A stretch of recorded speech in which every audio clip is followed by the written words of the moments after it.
準備はいいかい? You ready? 準備はいいかい? 準備はいいかい? はい。はい。はい。それでは、ポッドキャストを始めるぞようこそ Oh wow, look at you, bud. ようこそ、我がポッドキャストへ。Hey everybody, welcome back to another episode of Nat 2. It's just the two of us. Naturally, 二人だけ当然 Can we actually do it? Freaking Welcome back to another episode of Nat 2. また not it would be like 当然当然二人ポッドキャスト当然二人 Well, because it's Nat 2 but not two people. So it would just 当然にポッドキャスト 当然 There might be a word for specifically like nat 2 in Maybe. Yeah, because if you think about it, you know, the naturally in the natural in nat 2 and it's just the two of us naturally is the word natural being used two different ways. Yeah. When you think about it. So I would be, if I was going to translate it. Right. And this is probably wrong. I would say like not another episode. Well, kai is the counter for episode. Wa is the counter for episode. Is it? Mm-hmm. 新しい New? Yeah, well, another, like a new episode. Okay. Yeah, so 新しい natsu no, I don't know if you would say like bangumi, because it's a podcast. So with the use episode, this is getting complicated. また夏へようこそ And then you could be like 二人だけ二人だけ And I was like 当然There's our like back of the napkin translation. Our wayaku. You gotta say it like a burly old man. Oh yeah, and then you're like, I'm like a little okay. This is our new intro for Nat 2, the anime, the podcast. ようこそ夏へ二人だけ当然If you watch this and you are like 日本語母語者和訳お願いします Please correct. Please, I will take what I want to know, like how you would go about it. Translation's cool, man. Gotta say, it's like a brain twister. Yeah. Yeah. I like when I see people who are like writing the captions and they were like, I have free will, and they'll write like even more romantic whatever the heck they're saying. They're like, if I do a direct translation, this is gonna suck ass. Yeah. It's gonna blow. It's gonna suck and blow. Yeah. It's also great. like I've seen in some animes when they're like freaking like, okay, here's my favorite example. In Japanese you don't really say I love you, you just say I like you. Skidas. And in this one romance anime, the only reason why I got this was because I know Japanese, and so the like translators for the subtitles did a really bad job because it was two characters talking about liking a specific, like I think they were watching a movie, and the girl was like, I like this movie, and the guy agreed, and he was just like, Skidas, like I like it too, you know. And then he was like in his own heart and mind confessing that he likes her, and so there's like a pause, and then he just says again, Skidas, like I like you, I love you, whatever. Yeah. And in the captions it says I like you, and then she says you already said that, and I'm like, okay, yeah, you're like, no, but he didn't. But if you think about it, no, he didn't. He said he liked the thing. Yeah, I freaking they did that. I was talking about it the other day. Gosh. I remember talking about it. It was like it only worked in Japanese, and then when they translated it to English, they were just like, do you freaking remember me talking about this? No. It's gonna make me crazy. Anyway, it doesn't matter. You can take like creative liberties because you really aren't, because there isn't like there isn't like a right way to translate anything, so it's just kind of like when you feel like this, your interpretation of like this character's thoughts on something. Because I remember I was a Japanese minor, Asian studies major, study abroad in Japan, and I had a Japanese friend, and I was like sick one time. And I don't actually know, maybe when I was like mecha nihongo jousu back in the day, I would remember like karada o daiji ni shite kudasai or something like that. But it was like specifically like your body. Because that, like, if I was to say in all seriousness, take care of your body, you would laugh because it sounds ridiculous in English. It's so intense. Like, you don't talk about my body. That's my thing. But he, like, I got sick one time where I had, like, a cold. I was, like, coughing. And he very, like, solemnly turned to me and was like, take care of your body. And I was like, yes, sir. But, like, so if you were going to translate that in an anime, it would sound very intense, you know? So you could just be like, you should take better care of yourself. Or you should take some medicine or something like that. But being like, take care of your body is so, like, weird in English. But it would be the direct translation. Like, you could directly translate that. The more I talk, I can't cough because I'm talking. It was funny. Stuff like that's funny. It's hard to explain, too, like, why it's weird. Like, I remember being just, like, it's weird that to, like, talk about somebody else's body, like, your body. Like, okarada is... The honorific O attached implies obviously you're talking about somebody else's body. But yeah, I'm just like, it's like if it's like in America we say I love you very casually a lot of the time, but it would be like in Japanese, aishiteru is the romantic I love you in Japan, and if you ask Japanese people, they never use it unless they're trying to make someone feel uncomfortable as a joke. Like my roommate I had roommates when I studied abroad, and they'd be like, "Ne, aishiteru yo," and I'd be like, I'm impervious to feeling weird about this, but I know what you're trying to do."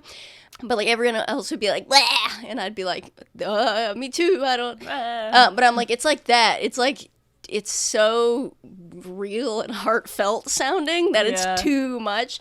Anyway, translation's cool because you can like. People are like, what they're saying is take care of your body. And I'm like, yeah, and in what situation would you say that in America? And the answer is none. Yeah. So we're going to go with something else. Speaking of which, I'm a little sicky. Me too. We're both a little under the weather. So if this episode sucks, when think about that. Not? I'm just kidding. I think they probably especially suck. I always think that's so funny. What? When people are like, thank you for watching my horrible content. You know what I mean? Like people are like very self-critical. You gotta have confidence. I'm like, it makes me not want to watch it because I'm like, oh, this is bad. And then like when oh, you're right. You're right. But I mean, like, I think my brain is like, oh, if this person thinks it's bad and they're making it, like maybe it is or something. I don't have the wrong opinion. I'm incredibly suggestible. Like, I'm like a newborn deer. You can make me do anything. Don't, please. Don't, though. But then when I go to make my own content, I'm like, sorry, it sucks. Here you go, world, you know. And then, you know. Anyway, but yeah, we're ill. I've had an ibuprofen and some Robitussin forced into my body. She's such a baby about taking cough syrup. Literally, she took the 20 milliliters... After like 5 minutes. Do you hear that? 20 milliliters. 5 minutes of hyping herself up and smelling it for whatever reason. Just to know what I'm getting into. Okay. And then it's a normal thing to do. And then after she takes it, she spends like 10 minutes chugging water because she's so like, it's gross. And then she licked her lips and went, oh, it had flavor on them. I don't want to be like a baby. Living my life and then I lick my lips and I'm like, oh, I'm back there. I'm back in the cough syrup dome. Little baby. So we different off the lean right now. Will you have to bleep that out? What, lean? Lean, like drugs. I will not have to. We've talked about cocaine. We have, heroin. yeah, I forgot. I really don't know how it works. I've heard something about if something is behind a paywall, you can talk about drugs. I don't really know what that means. It Like it can't be like. Anyway, YouTube can like decide that your content is too explicit to be monetized. But oh yeah, yeah, huh? but Don't. that pertains to just specific episodes. Like, it's not going to be your entire channel. Oh, it's yeah, going to no. be like if something gets flagged on your content. But the thing about us is that our content is so long that it tends to be hard for stuff to get flagged because there's so many hours of content to like sift through. Yeah. For like the one mention of lean. Yeah. The one lean to mention. Although apparently I have heard that like the first minute or so. Oh, it's like the minute. Yeah, it's Yeah. like when stuff will like initially get flagged. So I've seen creators, they're like, we can't cuss for the first minute, and they'll just sit there for a minute, and they're like, fucking hell, man. Oh yeah. Yeah, That's so. because they won't get monetized if they're like cursing a bunch. Huh. That's funny. That's weird. Yeah, I don't know if we would ever get monetized At all. I think because like there's so much content online where people curse and all that. I think it's really just if you're really big like creators that you get Yeah, hounded people on care more. about stuff like Yeah. that. Yeah, I don't know anything about it. I was surprised when I always see people be like, they'll bleep out swear words in like TikToks or like Instagram Yeah. Reels and stuff, or they'll use like, if it's like die, it'll be like D13. Yeah. And I was just like, psh, that's excessive. And then we posted Reels that had got like no views because Yeah. it had like die in it. And I It was got just like, well, flagged as being inappropriate. I guess we have to become legit content Yeah. creators who are the aware other of these day things. I saw somebody censor the word Jewish. And I was like, why? Dang, bro. I don't know. Maybe that's something that like I pops wonder- up. Of all things, though. I wonder if it's like a blanket thing where it's like, oh, the word Jewish, maybe it's like, Nazi propaganda. We're just gonna over Like anti-Semitic or yeah, something like and that. I'm like, okay, the thing about that is that that's It's also just a- wrong. It's just Like, a group of folks. yeah. Well, I mean, gosh, I remember when I was a kid, I played the coolest MMO for kids, Maple Story, and like Hammer was censored. Like a bunch of random words were censored. So, So that I you mean, can't say hammer and sickle, communism.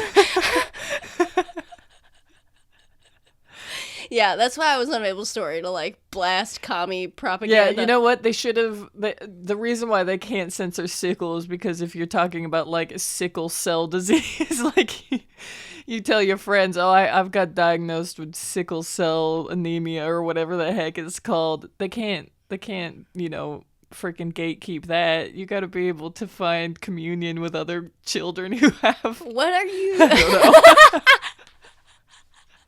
I don't even know what the fuck it's called. Sickle cell anemia. Yeah, sickle cell okay. anemia. Anemia. I knew a girl who had it. It sounds horrible. Oh. Not, by the way, like Well, I was thinking, I was like, why didn't they just censor out sickle? And then I was like, there's no other word for that. And I was like, well, there is. I think they censored it. Do you think? Well, hold on, pump the brakes. Do you really think it was a communism? No. Oh, okay. I thought that you were just like, I don't know why they wouldn't just sickle. And I was like, thinking in my head, I'm like, I'm gonna take you to Pound Town with my hammer, my big hammer. I'm gonna hammer you or something. I don't know why it was censored, but it was. You had to do H4 MM3R That's so or funny. How something. often are you saying hammer? Why is this something that I've remembered? How often are you saying hammer to have to know how to censor it out? Well, hammers were a weapon in the game, so relatively Oh? frequently, yeah. Why was it Man, was censored it hammer? then? I feel like it was hammer, or like you couldn't make it your name. Although when I was a kid, I had no friggin' fear of being abducted. I always made my MMO characters my name. It's I funny mean, because it's- the thing about it now is, the difference is that we're adults and like not so easy to take advantage of. Well, you just admitted that you are easy to take advantage I'm of. incredibly. So. Please don't though. I'm not. I don't think I'm easy to. Well, yes, I am. I'm very easy to take advantage of. Don't again, please. I throw myself on your mercy.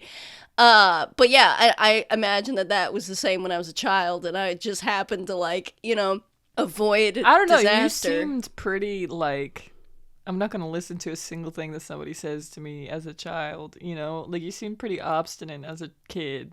I think I was, but I think that I guess that's true. I don't know. You I grew into being... my easy to take advantage ofness. I guess though, if you were gonna have to be easy to take advantage of, it might as well be when you're an adult. And when I was a kid, we had like that seminar that maybe you had when you were a kid when the internet was first coming out. Yes. If you were around then. That's funny because I think they started doing that just for all children anyways, because they're like, the internet's been out for a while, but you guys are now you guys are experiencing new to it. Yeah. When I was a kid, there was a website where you could make a web page, like you could just Webkins. Sorry. I remember I was sleeper agent activated by the word web page. do you remember me talking to you about how my cat came with a stuffed animal and I couldn't remember the brand? Oh. Webkins. You're saying the weirdest crap too. You're like weebies and webbies. I was like, I love this Weebos. thing too. I would play the online game. It was funny because the moment you said it, I was like, she talking about Webkins? No, she would remember. You can make a web page. I didn't even know what that meant, like a home page. It was like kind of like a blog, but before really blogs were about, at least, I mean, as far as I am aware, the internet came out when I was in the 3rd grade. I really have no further information than that. I know that they existed before then, but my school got a computer like in the first class that I was aware of computers. You were born in 1995. Yeah. The first time the home internet became widely available was in the early 1990s. So yes, probably. There you go. Yeah. My school got a computer in a computer lab when I was in the 3rd grade. To my knowledge, at least, that is the first time I was aware of it. And I was like, I don't know what anything is in any case. So I made this page and you could do like different graphics. Like I was a little kid playing around with HTML because that was the only thing that you could there was like the idea of programming was so whatever. Also, I was in the 3rd grade. And I put all the details about my life, my family, my brother. I'm not even joking. It was basically like, it looked like a government document. Like I had my birthday, my parents' name, where we lived, like city and state, the school I went to, like things I like to do for fun. I'm not even joking, on this webpage, and just put it up on the internet, and immediately lost the password. And that was back in the day when if you lost a password, you weren't getting back into that sucker. It was before they were like, oh man, someone might forget that. We should connect it to like an email. Yeah. And so it was just out in the world. When I tell you the next day we had that like seminar, this girl's mom who was like some sort of like CIA agent or something came in and was just like, if you put this information out on the internet, you're going to get freaking abducted and you're going to die. You're going to disappear. You're going to get kidnapped and become, who knows, something horrible. And I got so scared that, of course, I didn't tell anyone that I had done this. And I just crossed my fingers that I never got abducted. And I didn't. So really, that was pretty inflammatory and it didn't need to be. I was fine. And nowadays, I mean, everybody's freaking information is everywhere. Yeah. Yeah. Yeah. In the last episode of that too, yes. In the... A bangumi isn't an episode, it's a program. Episodo. An episodo. Oh, you're right. What? Kai. Ha! Motherfucker, yeah! What the heck? Hold on. Episode. Wow. No, okay. I guess you're right. Okay, anyway. Fuck yeah, what the hell? I don't know. I always get bangumi. When I was a kid, I got movie and show confused all the time. And in Japanese, I get like, is it bangumi an episode? Because it's like, この番組はご覧のスポンサーの提供でお送りします. My brain is like, this episode was brought to you by, but it's this program is brought to you by. Anyway, エピソード。前回のエピソード。では, I don't know. What happened in the last episode?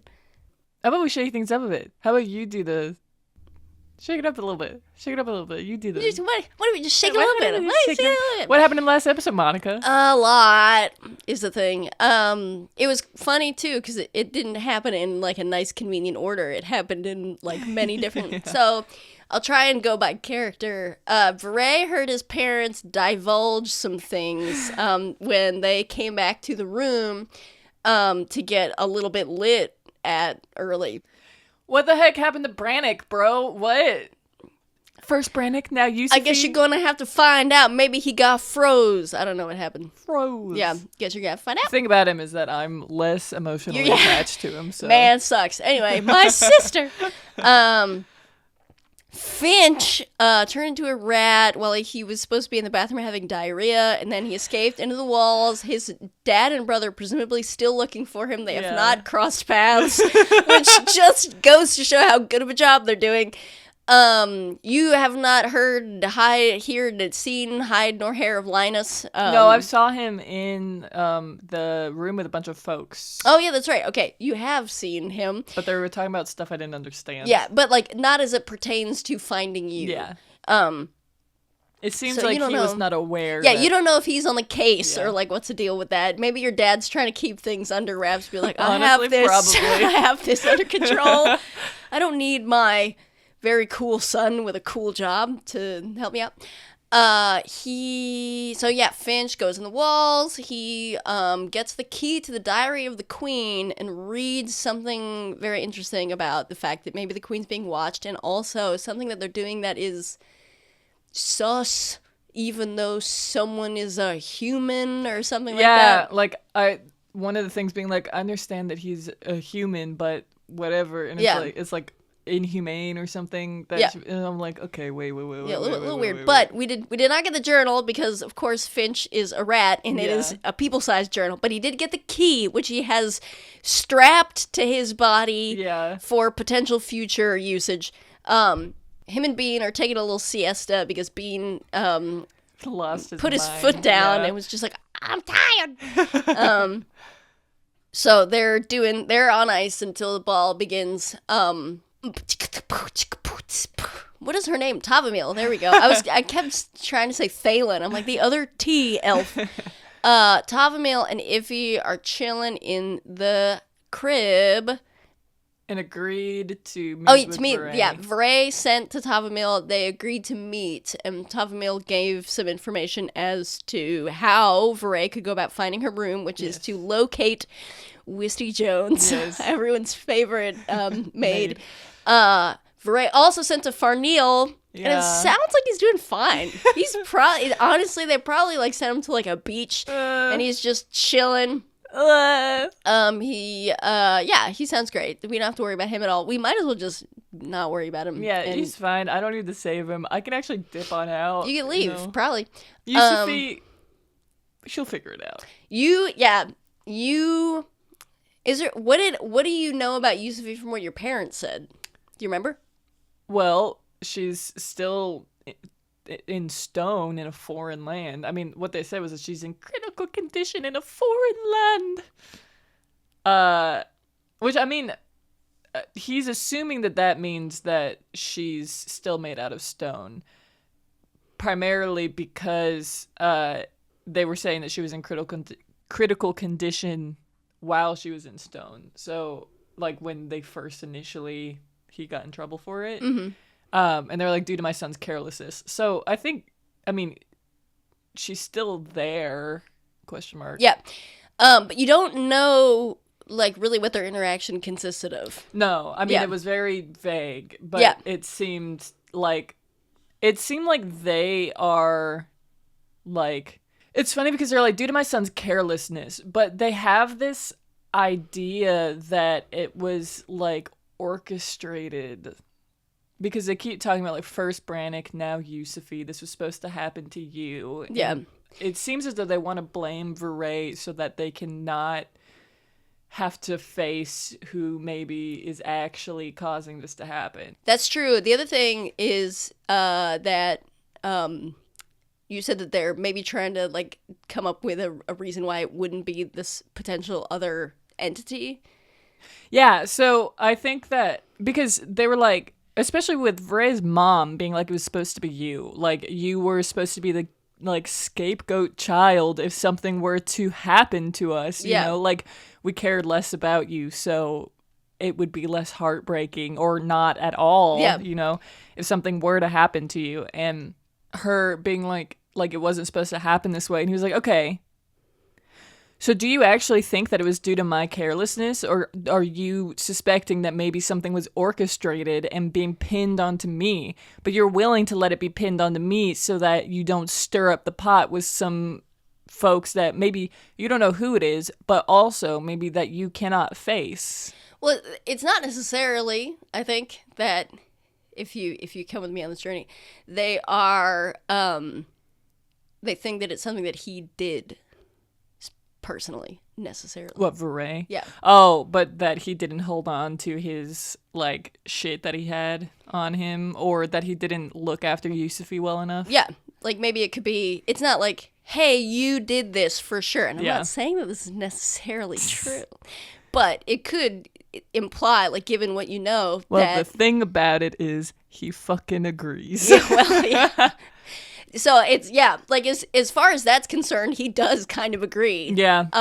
But so that was their sort of... Well, the other thing about what they were talking about, too, is that they do not like Monsterol. There's that. That they think that he screwed them over, but they know more about what Waterclare is doing to people, or that it's like a bad thing, because they were like, our names are going to be tainted because we grew this whole thing during the war. And I was like, okay, what do you guys know about Waterclare? Because the, like, sickness aspect of it isn't really well known. Yeah. Is it something that is that something that they know, or are they so in the dark that they don't even know that that's going on? They just know that suddenly, suddenly there has been, like, a grip that has been tightened around them, and they don't understand why. They don't have any control over their money anymore. Like, they don't know what's going on with that at all. And they were specifically asked to leave the house to attend this, but, like, just so that they weren't at the house, and specifically asked to take Yusufi. Yeah.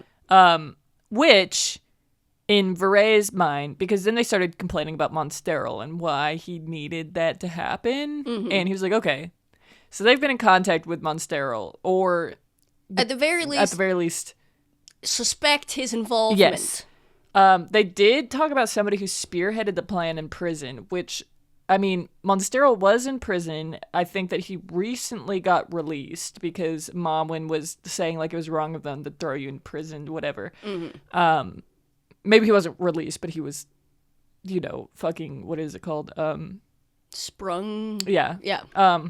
If they said that, then they still think that whoever spearheaded the plan is in prison, because they said, like, present tense, he is in prison. So perhaps they don't know that he is out. That's what, like, so maybe they're talking about just, like, people who worked for him or whatever. But if that's the case, Vahrae feels better about working for Monsterol and, like, following his orders, because he's not certain that he doesn't want people to, like, that he's not, like, this awful evil guy and want people to be hurt. But he does know that they weren't going to kill him. Farneel specifically told him to find Mawin, and Yusufi is also a Thanagold, and if they didn't want Yusufi to be involved, they specifically said that Yusufi had to leave the house as well. So there's that. So that was that bit. Relatively dense. There was also quite a bit of admin as it pertained to Anna and Thalen at the top of the episode. So I don't want to say this in the recap just because, I mean, what else is there to recap, really? The ball is going to begin soon. Yes. I believe that was everything. I didn't consider this in the prior episode, but we're going to make it work. In the event that this is important to you, I'll make it work, because I told you that I would. Because of Yendori Talenthi's proximity to Fenwild Castle, Thalen would arrive in Fenwild Castle considerably after the ball had been already finished. So Anna, speaking to Thalen, wouldn't do Vahrae and he'd go to the ball, because it would happen very much later. However, if you had some plan involving Anna speaking to Thalen and Vahrae or whatever, with regards to the ball, I will allow a luck roll to determine if Thalen gets there earlier than expected. No, okay. I had no intention. I didn't even know that this was going to happen. So, like, any, like, theory crafting on plans that I had no, like, they had no participation in it, so. Okay, I can, like, I was just to say, because I could justify him getting there quicker, It's fine. because that was, like, Truly, it's all right. cool. So, the thing about that is that... Anna, to round out the recap, Anna and Farneal were caught. Like, it was proven that they had something going on. And so that is what made Farneal be a part of this research group. He was kind of tricked into it, you know, like not actually knowing what it entailed, but agreeing to it so that Anna would be fine. And Anna is now in charge of like menial tasks that nobody wants to do, which includes cleaning like the dungeons underneath the carriage, underneath the castle, and like having to serve like prisoners their meals and shit. Yeah. So, there, just for the record, there hasn't been any prisoners. Yeah. Well, except for the son who gets drunk sometimes. Yeah, but he's like he's like, for all intents and purposes, not a prisoner. Yeah. Really, you know. Cool. So that's everything. Whose character sheet do I need out first? Yezi's. Oh. Just Yezi's? Yeah, just Yezi. Okay. Is that surprising you? Well, Can't imagine why it would be. I don't know. Maybe because I am around two other characters that are mine currently in this time and space continuum. Okay. Cool. The high elevation walking to Nalira through Eenidt Pass. It is a pass, so it is like, it's through mountains, but it's still up a mountain. So it's not, you're not like going flat. Like there definitely is a pretty significant change in elevation. Yezi grew up on a mountain. Yes, I did. What is the name of this mountain? Fucking, Sucks, doesn't it? It hurts, doesn't it? You're like, I don't know. Zakimota. Zakimota? Okay. Write that down. Honestly. Every time I have written down in my outline something about the mountain, I have like, make Shay name it, like in all caps. So on Mount Zakimota, I imagine relatively similar, you know, craggy, rocky, cold, very high up. And in my mind, like my life is relatively solitary when you're not learning how to kill actively, which I imagine takes up a lot of a young Lakmai's time. Yes. As a youth, what are some things that Yezi would do in her limited alone time, her limited free time? Well, I did like to go to the hot springs a lot and be there. I also liked to read, to learn different languages. So that's why I know so many. And I think generally she just liked to be out in the world alone, like without other people watching her, you know, and not even doing anything, but just being able to sit still and quiet. As a youth, for at least most of it, the war was on, and many of the citizens of the Lakmai territory and Zakimota Mountain were away, as you are all assassins, but your skills and abilities are not limited only to like palaces and like political whatever and assassins guilds. You have the skills and abilities of any sellsword, and so they're utilizing your skills in kind, whatever that. The Genasi were in the war? Yeah. Oh. You were little, though. Like, you were growing up. But a lot of the Genasi were hired on by opposing sides as well, because you all don't discriminate, for basically the Zakimota Mountain. When you go down it, and Yezi has been down the mountain many, many times, it is as though there is an invisible line drawn around Zakimota that only mortals can see. Because as far as Genasi are concerned, you don't die. You go back to life. There's like a perfect perimeter of untouched, verdant nature that is contained within this circle that is the Zakimota Mountain. And that is because the Lakmai's reputation precedes itself. You pay for your safety and security by waging war abroad. And basically what that means is not your own personal safety and security, but the Lakmai as an institution, that your homeland, maybe your parents or your sister is out fighting and you're at home safe because everyone is hiring you. Yeah. So, and also your prowess is known. The Lakmai's prowess is known. So it's not something that, oh, by the way, we're passing through. Let's take pock shots at the Lakmai. It's cool. So, why is that mountain still untouched and beautiful? Don't look at it. Ignore it. We're not going there. You see deer and stuff? Yeah, that's them. Yeah. That's their deer. Don't touch them. And, this isn't just limited to the war that has recently passed.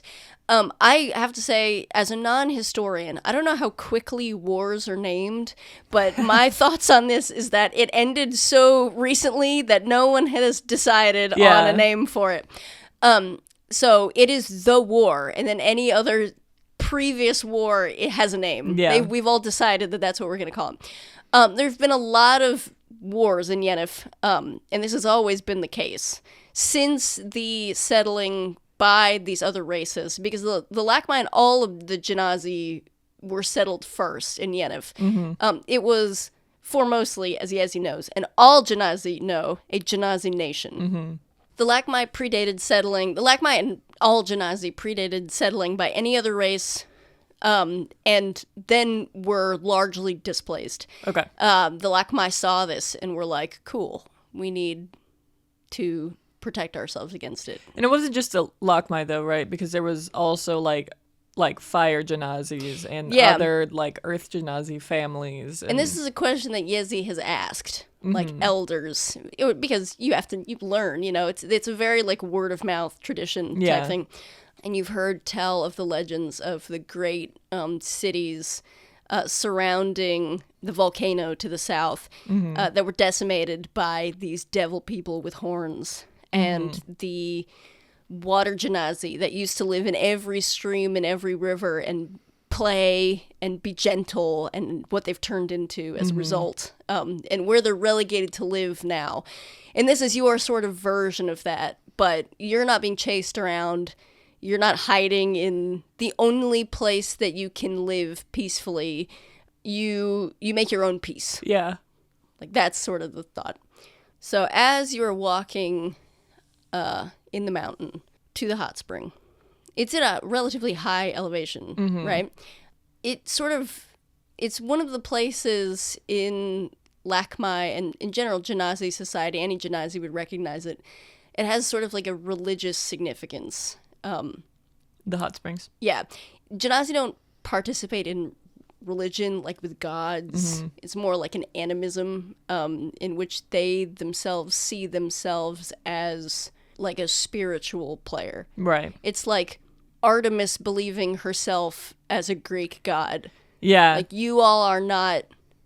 There are mortals, and then there's what you are. Yeah. And you are like angelic or deity-like because you are a part of nature. It's like they have deity-like significance in the same way that the concept of Mother Earth might in animism in general. So this is a place where some mortal who believes in this animism might come to worship you, for example, like a pilgrimage type situation. Okay.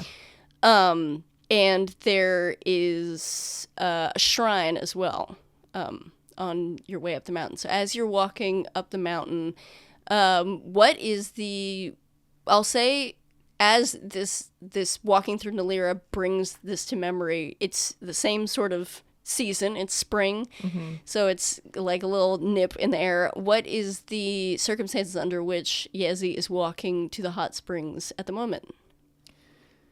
You mean like why she's going there? Mm-hmm. How old is she? How old do you want her to be? Probably 16. Okay. Because she's thinking about, I think, because like Ethiad and him being so distressed, and he's only 16. Mm-hmm. It is the day where she like went with somebody on a mission and like killed her first like actual person and not just animals. And I think that she is going to the hot springs somewhat as when you do that, you go to like bathe in the like waters that are like sacred, you know? But I think also she's like, I feel disgusting and want to not feel this way. Yeah. And I think Yezi's aware that this is a very non-Genasi behavior. Yeah. Yeah, like it's very sort of something that you see is unique to you. Yeah. Is the feeling that there's something odd about this. Yeah, because it's like with people who hunt and they're like, well, animals are food, whatever, like, and there's a very distinction of we are different from animals. Yeah. I think that a lot of Genazis are like, we are different from not only, like, they believe that they're more similar to animals than they are to other people. Like, because animals are, you know, more similar to just nature in general, I think is what they believe, because they're like, they are replaceable. They are like, they are designed by nature to be what they need to be specifically to serve the purpose of the world. Yeah. Whereas people go against the grain of what the world needs and like destroys it. Mortal's job is to wage war against nature. Yeah. And you are a force of nature. So you are fundamentally different from a mortal person. Yes. And so I think that like every Genazi is like, it is not anything. Like it would be like a person hunting an animal. Like a mortal hunting an animal is how they feel about people. And I think that she's like, I don't feel that way. And so this sort of pilgrimage that you're taking up the mountain to like cleanse yourself in a very mortal way is a solitary one, because it would be generally there's not a whole lot of like interpersonal friendships that you make for aforementioned we're above that reasons. Yeah. But also just to get away from everything. Yeah. And since you have the ability to do that, why not do that? As you're kind of like wending your way up this mountain peak, you see that as it is early spring, there's still snow everywhere. But it is sort of snow that has fallen a long time ago and is now just residual chill is keeping it around. So you see the very like fringes of springtime flowers beginning to try and bloom. It's pretty cold up there all the time, so there are the flowers associated, plants associated with that bloom anyway. Everything is starting to kind of return to life, which to you is very ironic at the moment. And as you walk up, there's a shrine that is situated in the hot springs area, but there's also a shrine that is on its way there, on your way there, and it is a shrine that is often used for kind of like, if you will, the Lakmai have sort of very loose government because they don't need to be governed, really. Nature governs itself, but you do have a leader, Fazu. Okay. And oftentimes, it's much more grand of a shrine. The other ones are very sort of naturalistic. This one is like, it is naturalistic in that it wasn't hewn in the side of the mountain as a shrine, but it is grand in that that it is just like the inside is just festooned with enormous blue crystals. Right. So it's like it was chosen to be the place where it goes down at. And at the moment, as you're kind of like walking past this shrine, you see, it's there. You see the beginnings of some like little kind of silky spider webs kind of surrounding it. Okay. It would be like a curious thing, Yeah. I think that she like kind of stops and goes up to the like web and like kind of reaches out to feel it. Mm-hmm. So you see, it's sort of a little bit deeper in the cave that you see the crystal. So it's just the beginnings of spider webs like on the outside of these rocks, and you reach out and touch it. In the way that Genasi do, the moment you reach out and touch the rocks, you can feel that there's spider web covering kind of every inch of all of them through the inside of this cave. Okay.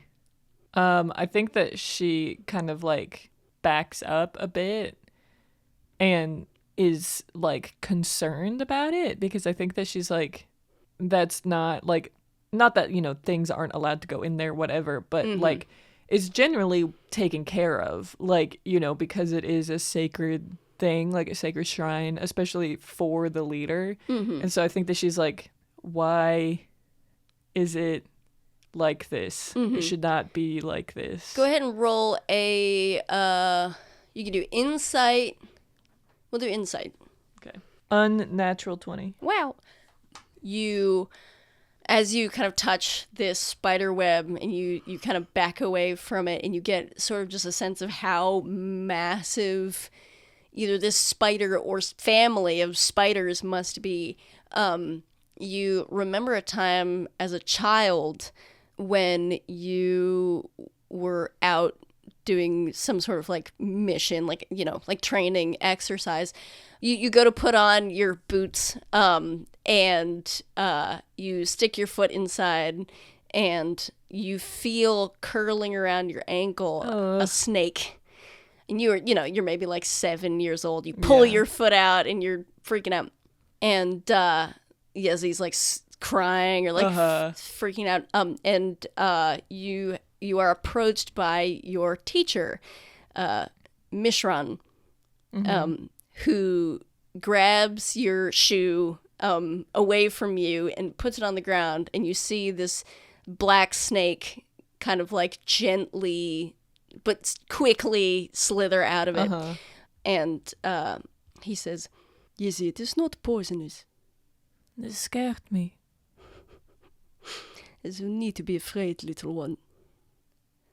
Seeking refuge from the cold, just as you are. Don't like it. He puts your boot down in front of you. It was like a tiny little snake, like the size that would be able to fit into your little boot. And so you as you see this thing, it reminds you of that moment, and you think perhaps that's what's going on with this spider. And as you sit there puzzling, go ahead and roll a perception check. 2. As you stand there, you hear the sound of 2 people talking deep within the caves. Okay. She's gonna like kind of take a few steps forward and try to listen in. You get closer and closer as you kind of go ahead and roll. Are you trying to remain unseen, or do you care? I think she'll remain unseen. Okay. 15.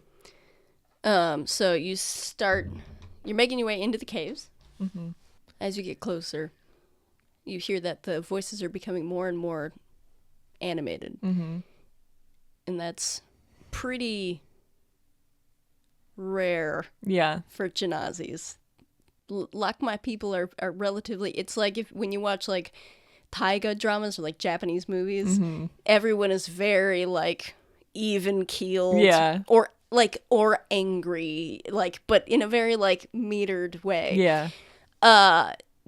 They are not, this conversation is reaching like a fever pitch between these people. And you hear a voice say, "We are not simple creatures, Fazu. We are Genasi. To copy a crystal is one thing, but a sentient being." And you hear in a response, We are no more than crystals. No more than animals, Mishran. To say anything else is sacrilege. You and I are different. We recognize that we are different. We know who we are. We know what we look like. Our personalities are our own. These things which you intend to create are not in nature. They are an abomination. And you hear in that moment a sickening crack and the sound of strangled breathing. Okay. And the sound of something very heavy falling to the ground. Yezi's gonna, like, go forward more and, like, try to stay hidden in the shadows, but, like, try to see what's happening. You're trying to see what's happening? Yeah. As you come around the corner. Can she re-roll stealth since she's going further in? Sure. Okay. 22. The moment you round the corner, you find this patch of darkness. There's very little light making it this deep into the cave. Do you have dark vision? No. Okay. You don't have dark vision, but neither does the guy who's looking at you. Yeah. And you know that. And you find the darkest patch of darkness that you could possibly put yourself in. And you get as flat as you can and, like, contain yourself within this shadow. And when you look up, you see Fazu staring directly at you. And at his feet, you see Mishran, your teacher. What color is a Genazi's blood? Silver.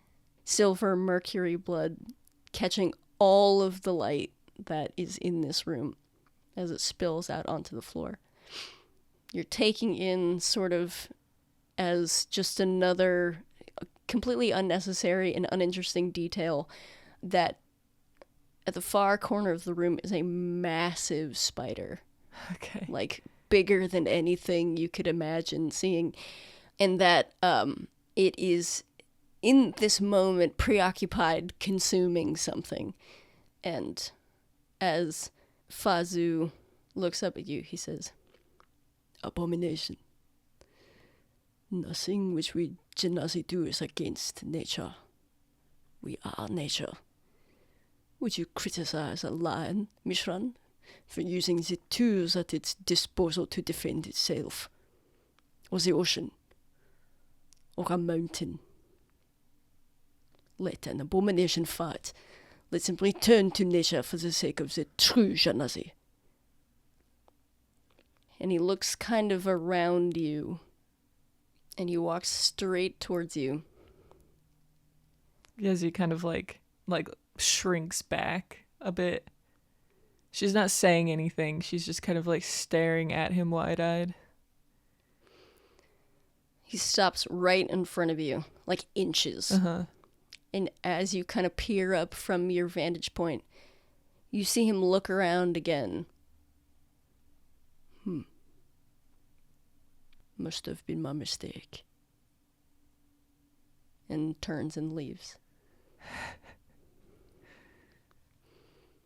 Okay. Once he's gone, Yezi is gonna go up to Mishran and, like, see what exactly is wrong with him. As you do that, it takes a while for him to make his complete way out of the cave. You're kind of like watching him leave. And as you wait, Mishran rolls a death save. As you wait, the only thing in your ear is the sickening crack of this spider consuming whatever it is that is in its web. And you get up and you slowly make your way over towards Mishran. Are you rolling stealth? There's a big spider. Whether or not it would eat you is up in the air. I think that she's like, it probably wouldn't, just because we have... Hard to get into. Yeah, I was like, we have meat. It might try. Yeah. You know, it might, like, web you up and be like, this ain't food. I think she will still roll stealth. 32. Dang! Cool. This spider at the moment is really licking its chops with whatever it's got going on. You look up and it's not even like, it's like an owl bear. Like, it's not like some small potatoes, like rat, that this thing is just like, like a goldfish cracker. It's like, like really going to town on it. And, even as now, before, when you were walking in on ground. The web was kind of up on the walls. Now you're walking on its web, so you know that it has an awareness of you. Yeah. But whether or not this is, it cares is another thing. And you're slowly making your way over towards Mishran. And by the time you get there, he's completely dead. He rolled a nat 1. Oh. I feel like she reaches out and like kind of like touches his face. Mm-hmm. He's got like a light gray, kind of smooth look to him, and a vein of granite, black granite, that kind of starts at his neck and goes up his jaw. And you see that the moment that the light leaves his eyes, like I said, I say dead, it's easier than getting all political. But you can see that his body sort of denatures from that which makes it sentient, that spirit, that's a mystery even to the Janazi. And as it leaves his body, he starts to crack and disintegrate into earth. And that, as you reach your hand up to touch his face, where you go to touch it just cracks and crumbles. She like pulls her hand back really quickly. I think she watches this happen and then like warily glances at the spider and gets up and kind of like quickly makes her way out of the cave. Go ahead and roll a perception check right before you leave. 17. Dang. With your perception? I know, I go +0. As you kind of rise and go to get up, you see that the light is not only catching the mercury spilling out onto the ground, but it is also catching something that Mishran was clearly clutching tightly in his hands. Okay. She's gonna... It's surrounded by like ash, like rubble where his hands were. She's gonna reach out and grab it. Okay. You grab it. Do you investigate it in that moment, or do you get the heck out of there? I think she gets out of there. Okay, cool. So, you grab it, you got it in your hands, and you are leaving, and we'll use your 32 stealth, just so you're not endlessly rolling stealth, whatever. On your way out, you hang back a bit at the mouth of the cave to try and suss out if Fazu is nearby. Yeah. You wait a while to make sure that that's not the case, and you leave the cave. Mm-hmm. And as you leave, you step out into the light, and you see what Mishran was holding so tightly are 2 blue crystals, and they strike you as odd. One of them seems perfectly natural. A perfectly natural blue rock. But the other one seems very peculiar to you, and you can't put your finger on why. Okay. You can roll to try to put your finger on why. Yeah. Unnatural 20. As you hold them up to the light, you see that they're definitely flawed. Crystals have flaws, they'll have a bit of X or Y or Z in them that makes them not perfectly clear or perfectly whatever. One, like an amethyst isn't always purely an amethyst. You pull it out of the rock. These 2 crystals seem to have the same flaws in the same areas, and they've grown in the same way. As you search for a difference, there doesn't appear to be one. Okay. I think Yezi is very religious. I think that regardless of how she feels about like mortals versus Janazi, I think that she does believe in the like we come from nature and we serve nature and we will once again become part of nature. And I think that's part of the reason why she was going to go to the hot springs, because it was like, a sacred place where she could be one with the world rather than opposed against, like, what she's like. Mortals are a part of the world. They were created also by the world. They're here just as we are, whatever. And I think that she is going to hold on to these 2 crystals and continue going to the hot springs. And what she intends on doing is holding each one and putting them deep into the water. And I think that she has some kind of idea that maybe if something is wrong with it, if something is, like, if this is not supposed to be created, that it will be shown to her. You walk the rest of the way up to the hot springs. You don't see no indication of Fazu just from like a cursory glance. He probably walked back down the mountain. You see footprints to that effect. Clearly he wasn't trying to appear, stealth. Yeah. And in any case, regardless of whether or not Mishran's body remains, this spider is webbing this place up like it's its job. Yeah. So whether or not it will ever be found, and whether or not he'll be faulted for it, is the only one who that you care. Yeah. And that's where it ends. Especially Fazu, as the leader of the Lakmai, is beyond reproach in your eyes. You even don't even necessarily disagree with the fact that Mishran is dead. You just don't like it. Yeah. You know what I mean? So as you reach the hot springs, and these are like sulfuric. Yes. Right? Yeah. So it smells great, but that doesn't bother you.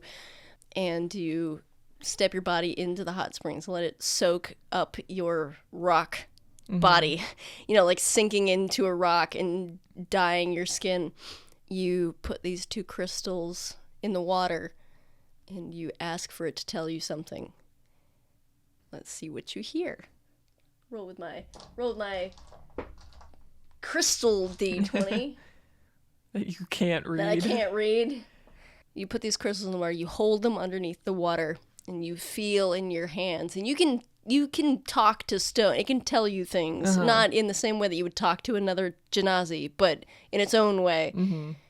It communicates to you a history. And the one that is not at all noteworthy to you, the one that is, as any other crystal would be, tells you where it came from and how long it had been growing and how long it took to become this and what precipitated its creation in the first place. You get like flavors of it. And the other one feels the same in your hands, same weight, same everything. But you don't feel anything coming from it. It's like silent. Yeah, it's completely silent. It doesn't tell you anything about itself. Okay. And if rocks could fear, you can't tell if it's your reaction to such an unusual experience, or if the rock is itself aware of its peculiar circumstances. But if there's a fundamental wrongness to what you feel, a fundamental, not even necessarily wrong, but a fundamental emptiness. I think that is absolutely terrifying to Yezi. Like, to touch something that you've touched 1,000 times, to hear something that or it's not even like hearing. I feel like it's like flashes of images or feelings or emotions or senses, and then to do that same motion again and receive nothing at all, I think is so jarring to her that she like immediately lets go of it and just watches it sink to the bottom of the hot spring. And I think that she's like staring at it and thinks it wrong to live out it's whatever Mm-hmm. in the hot springs.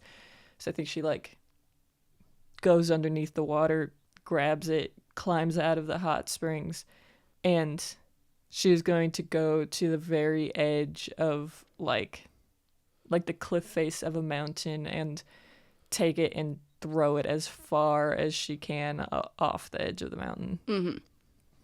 And you do that. And when you do that, you're unobstructed.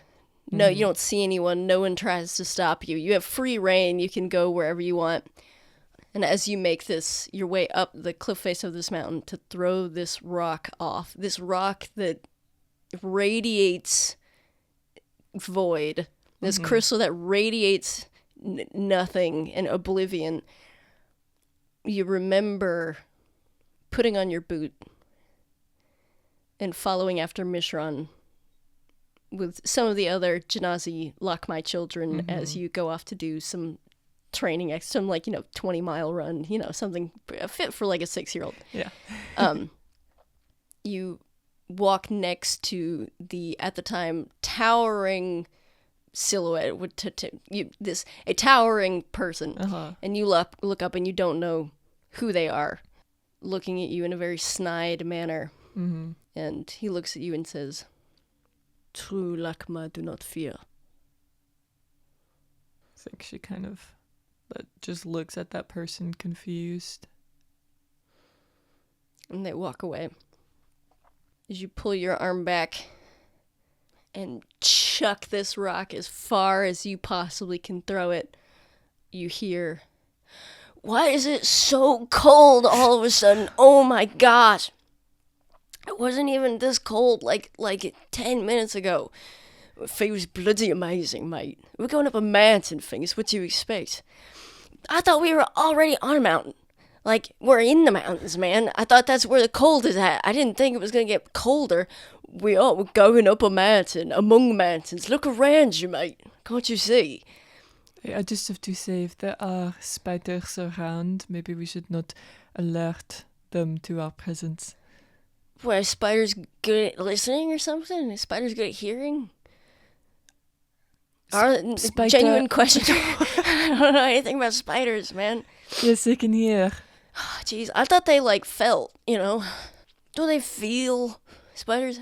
Emotionally, do they feel love? I don't know what they, or anger? Can they hear? Spiders can hear. I think it's like vibrations in the web or something like that. I think that they can also hear. I think that is also the case. Just like they can also see. Oh, what you don't know in nature, girl. It's all a big guess. Or do you think that I know every... What, Mew? What? Yes, he's like... Yes. What do you know about giant spiders? They eat and they destroy. And they suck blood. And you get stuck in web and it's not good. Do they hear? You wanna roll? Mia goes, "I don't know." What, history, survival? What is survival? I guess it could be animal handling. Do animal handling. Okay. Thank you, because highest out of all of them. Oh, really? Well, I guess that makes sense. 15. 15. Spiders don't hear, but they feel the vibrations in their web. Oh no, they unfortunate. So sad. I can't hear music ever. Oh, we'll cry. So they can't hear. No. They feel. Well, Lou, it appears that you're right. Are you talking to me? Yeah, but feel, says Meal. Well, look at that. Looks like I know a thing or two, Ethiop. Oh, yes. Well, Just a thing or two. well, I figured wouldn't we have seen this freaking spider if we were gonna see the spider?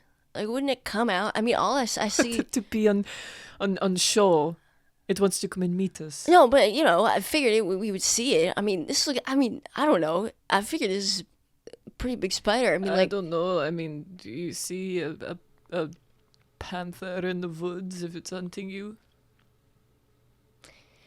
Well, that's certainly foreboding, I feel. I don't think spiders hunt like that. They're not like, it's not like on the prowl. Does anyone got like just a gosh darn shirt or like a dang, just sort of another piece of cloth that I Do could. you want my jacket? No. That's. I'm what I lived in the mountains. But no, I'm supposed to give you my jacket, and so I can't take yours.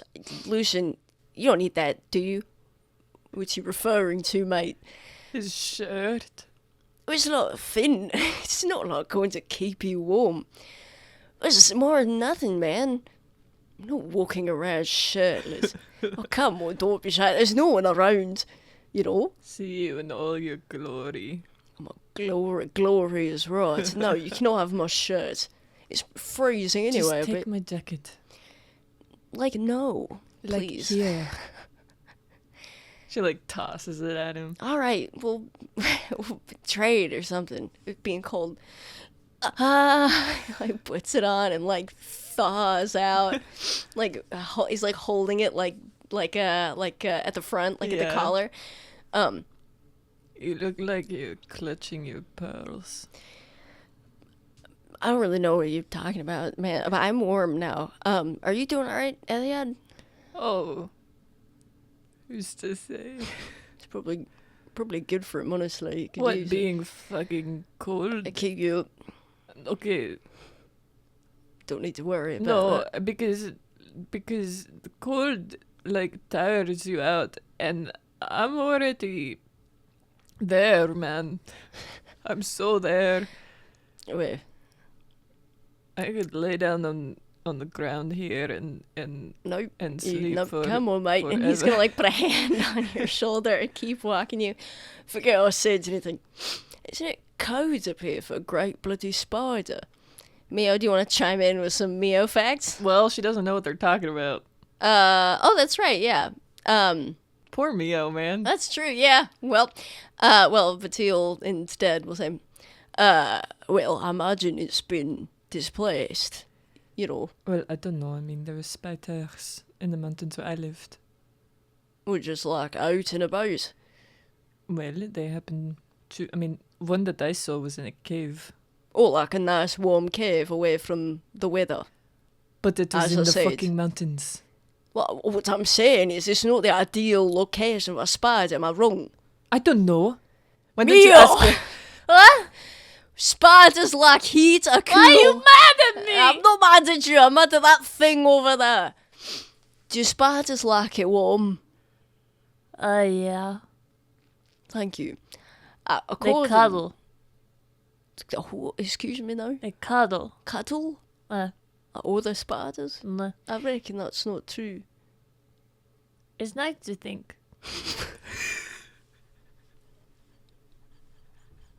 But he's laughing for no reason anyone can discern. Mio says they like the warmth, so why don't you go straight to Okay, hell and get but- some warmth of your own? Okay. Oh, that I need it. Hey, like you aren't let's- fucking freezing, you popsicle. Let's not tell my lady to go to hell. Maybe? Would that be cool? With everyone? Why is it every time we open our mouths we like? I'm not, Lisa, it's just a bit of a joke. I'm like, we're all, having a bit of fun. I don't think I we have need to to get say so bloody also- sensitive. Why are we believing Mio like just out of pocket?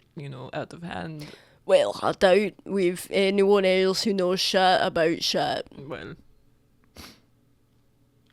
I mean, I've never seen them. Like I said, I've been through it before. There certainly was a great bloody spider here then. I don't... Why would they be displaced? Well, there was quite a lot of fighting and destruction, lad. Imagine it, it's grown It's back. been like 4 years. Well, Go back home. its home might be good. Oh. But does a spider care? I think a spider like this would need quite a bit of territory. It's not by itself, is it? You've got to compete with all sorts of great beasts, our bells, our shit, Yes. stuff like that. I guess so. Can I ask a question? This might be wasted on me because I'm so exhausted You said something about salt mine wars. What about them? What is that? They were wars. A series of wars over the salt mines. What salt mines? The salt mines. Just about? Well, there was some in the Odaza territory. It was on the border of the Odaza clan and the Toadthroat clan. I'm surprised you don't know anything about it, lad. It was in your Why? backyard. I mean, it was quite a while ago. Since it was a soldier in the salt mine wars. It Oh, wasn't so long ago. Well, I mean, how long ago? longer ago than the most recent war, for certain. 20 years, something like that. Well, I happen to be 16, so...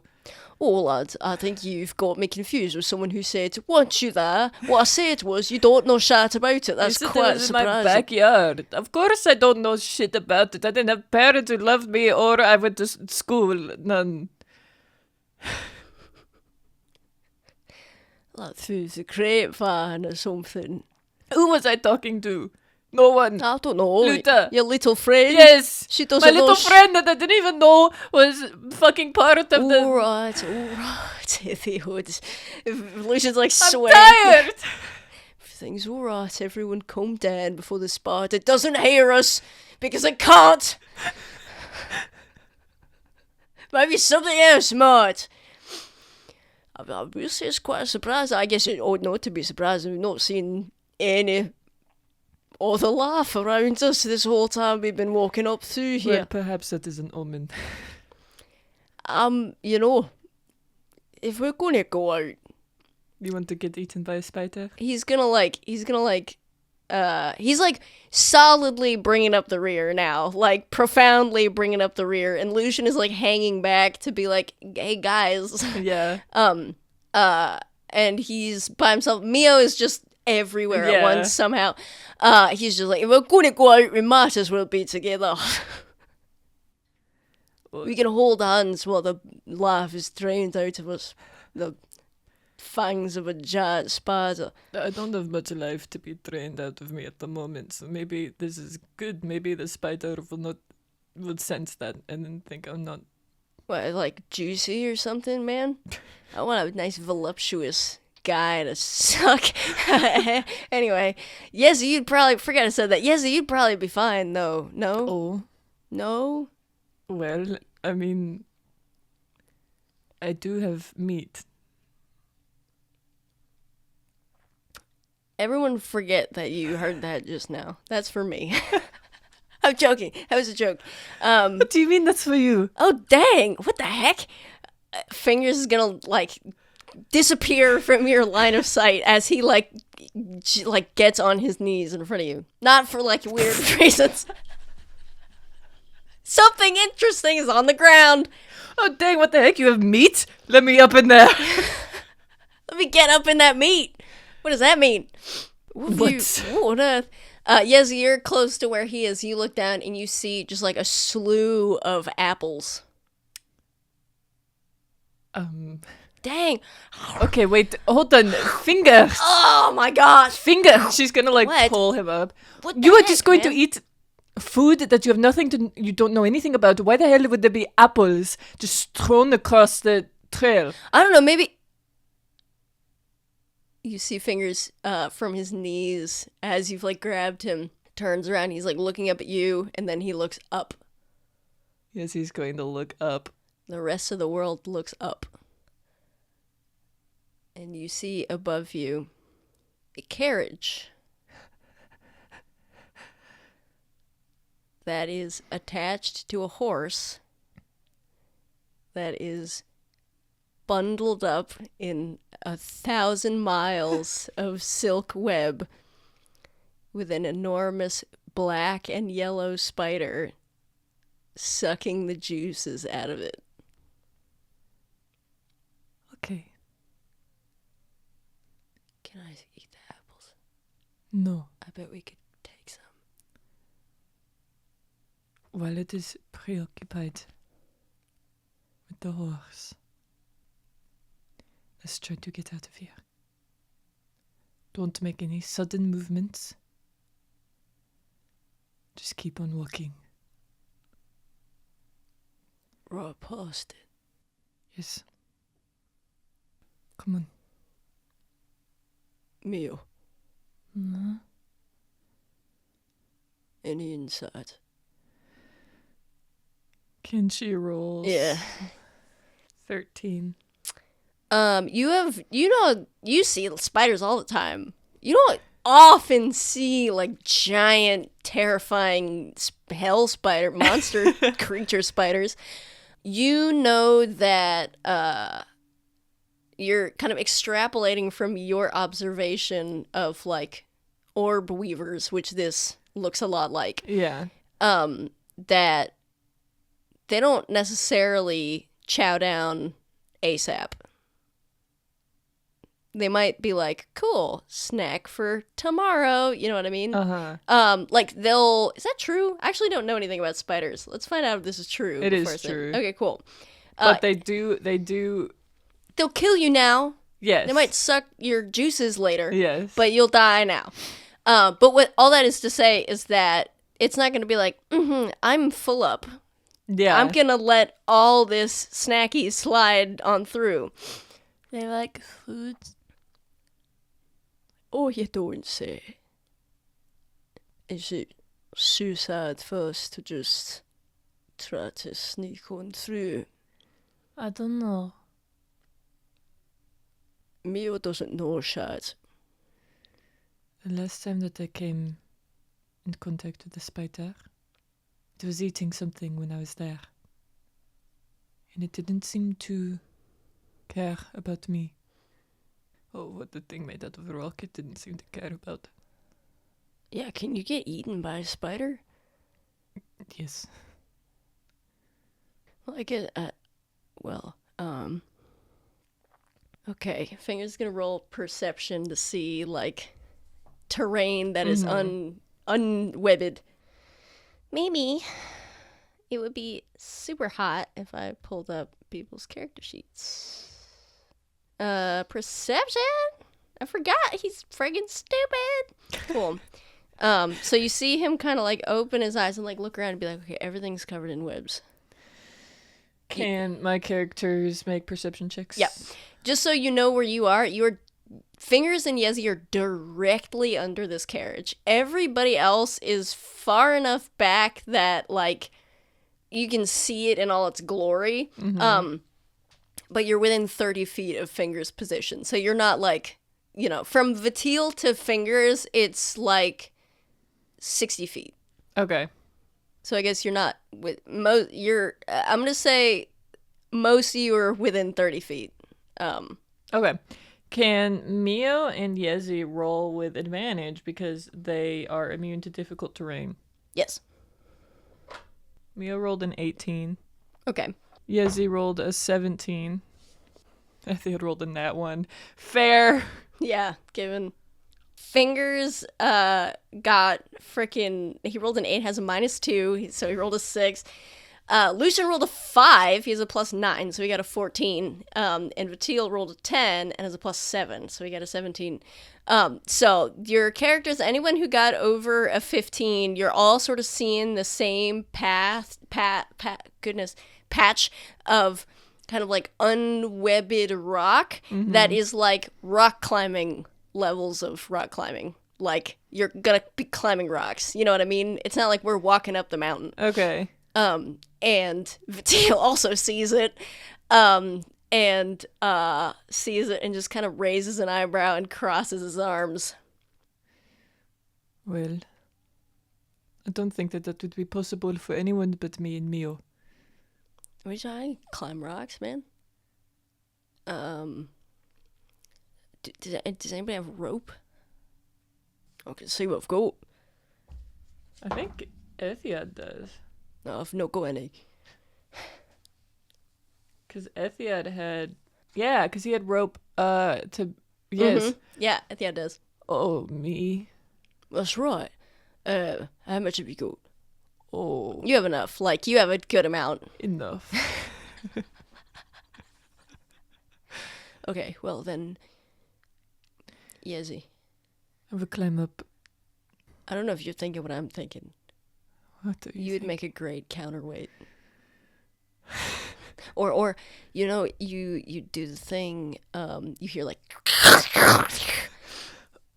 okay, climb on the wall. Okay, what do we... Okay, I'll be the counterweight. Yezi, something just dripped on me. Can we not just play? Can we not? Can we just go? Do you want to die? Well, that's a tough question for me to answer. I don't want you to die. So we're going to talk about this, considering it can't hear us. Mio climbs up. She sits up the rope up top. I'm the counterweight. Okay, yeah, we're gonna be careful with you though, because you're gonna be launching people up. Wait. Yeah, it's just unless you did more than one at a time. I mean, I think Lucian's gonna have to go up with Ethia. Wait, like I jumped down? What do you... No, you climb down. Yes. But like, okay, cool. Okay, sweet. We're on the same page. No, I was thinking you jumped down. And then I realized that was stupid. Oh, something else dripped on me. Okay, cool. Okay, Mio. come on. Just follow us. Don't step anywhere that we do not step. Okay? Okay. Right. Mio, she says this in Infernal. We are going to help people climb up with some rope. Okay? Trying to think of how it would be set up. So one of the rope would be tied to Yezi, and she would hoist people up as she climbs down, right? People would be going up. Yeah. The rope would have to be connected to something up there. There's like you can see from where you're looking. There's a place you could climb up, and there's a relatively, it looks sturdy looking tree. Okay. So you have like a, I don't know what it would be called, simple machine. You have like a pulley system. Yeah, like a pulley. You have the pulley part of the pulley system. Okay. You are the puller. Mio, you are going to make sure that the rope up at the top, nothing is happening to it. It's not getting frayed, that is not going to break. You're going to make sure that is going to be safe, okay? Okay. Okay. Everyone, follow us. Okay? Alright. It's enough, don't step on the spider web. You got it, mate. Well, if I don't, it won't be much of a loss. Let's not approach this thinking like that, because it's going to make you careless. It's got nothing to do with care. Come on. Everybody who is going to traverse, so there's the rock climbing section of this fun activity, and then there is the like getting to where that's even possible section, which is like a minefield of spiderweb. Yes. The thing about Mio is that nobody in their group is afflicted by difficult terrain, as well as I think Yezi. Let me look up Earthwalk to see if it just affects her or if it affects everyone. So Earthwalk just affects Yezi, but Mio's, I believe it's Natural Explorer, affects everyone in her group. So nobody will be affected by difficult terrain. So at least there's that. Okay. So I'm going to say that it will take one turn for each character to get to the rope. But I'm going to say that you're going to have to roll something. okay, To can be they able to get get there. advantage because of Mio's Natural Explorer? I will give everybody advantage except Vatil. Okay. I will let him be advantaged if Yezi herself helps him. She will. Okay. Good luck with that. I think Mio's gonna like lead the pack, and Yezi is going to go over to Vatil and reach out her hand. I don't need your patronization. I'm not patronizing you. I thought you needed to be a counterweight. I will. We're all going to get there at the same time. Look, we did this before. You know, we did this before. Aren't you afraid of what people would think? There's actively a spider consuming a horse. Alright, make it fast. He's gonna take her hand. Cool.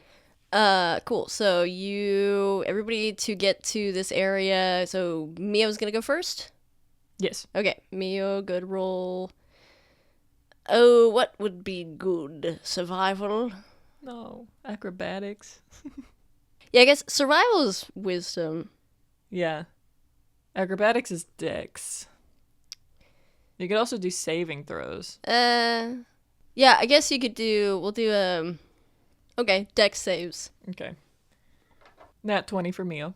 Okay, Mio freaking, like, she's just like, "Yeah, okay. And then she does, like, backflip, like, like ninja jumps over. I don't know if I can do She's that. just showing off. Cool. We'll do Ethiad next. Okay. So this is like, you're on, like, the landing before the rock wall. Okay.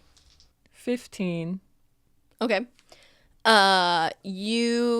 Ethiad, you see, like, where Mio steps, and you follow as much as you can, even though your sleepy boy brain, every cell is trained on remembering this, like, specific pattern, and you doop your way, over the spiderweb. Okay, cool. And then Yezi. Yezi and Vatil will be the same roll. Okay. So it's still with advantage, and whatever your dex save, what's your dex save modifier? +9. Dang, Vatil's is -5. Dang. So so you still have a +4. 21. Okay, you're totally fine. Vatil is like looking like he's like staring at Yezi like with absolute like maximum focus to try and like follow behind her, and he's kind of like laughing, like kind of chuckling to himself as you make your way across. What? Let's go dancing with you sometime. Oh. This is quite impressive. Being led around. You can waltz later or something. I don't like dancing. Of course you don't. You make it to the other side. Cool. Fingers will go next after Yezi, because he doesn't like that Fatil's holding her hand. He gets a 25. Roll with advantage to see if he Oh, yeah, that's right. crits. I forgot. He rolled an 18 again, so he gets a 25. So same thing, almost like he sees, like, We have the perfect party for this. we do, yeah, he sees Yezi, like, shuffling along with Vatil and does a Mio, like, pulls a full Mio and does, Yeah. like, cool stuff to get to the other side. And Vatil's gonna like he like looks over his shoulder and sees Fingers like finish his like last quintuple backflip or something. Yezi turn around and give him like heart eyes, Yeah. like whatever. And he's like, "Oh, but how big is his cock?" And I haven't seen it yet, but I'll let you know. and you keep going.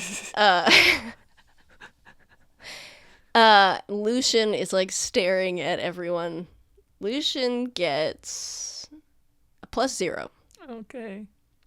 He's sort of staring at everyone on the other side, as you all kind of look at him, and he looks back at you, looking he like looks at everyone and like looks up at the spider and sees another drip of it's like weird green and black goo, like liquid acid, like dripping onto the ground, and he like looks up at everyone.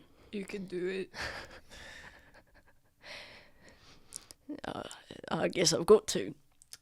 Well, here goes nothing. You are very happy that he rolls with advantage.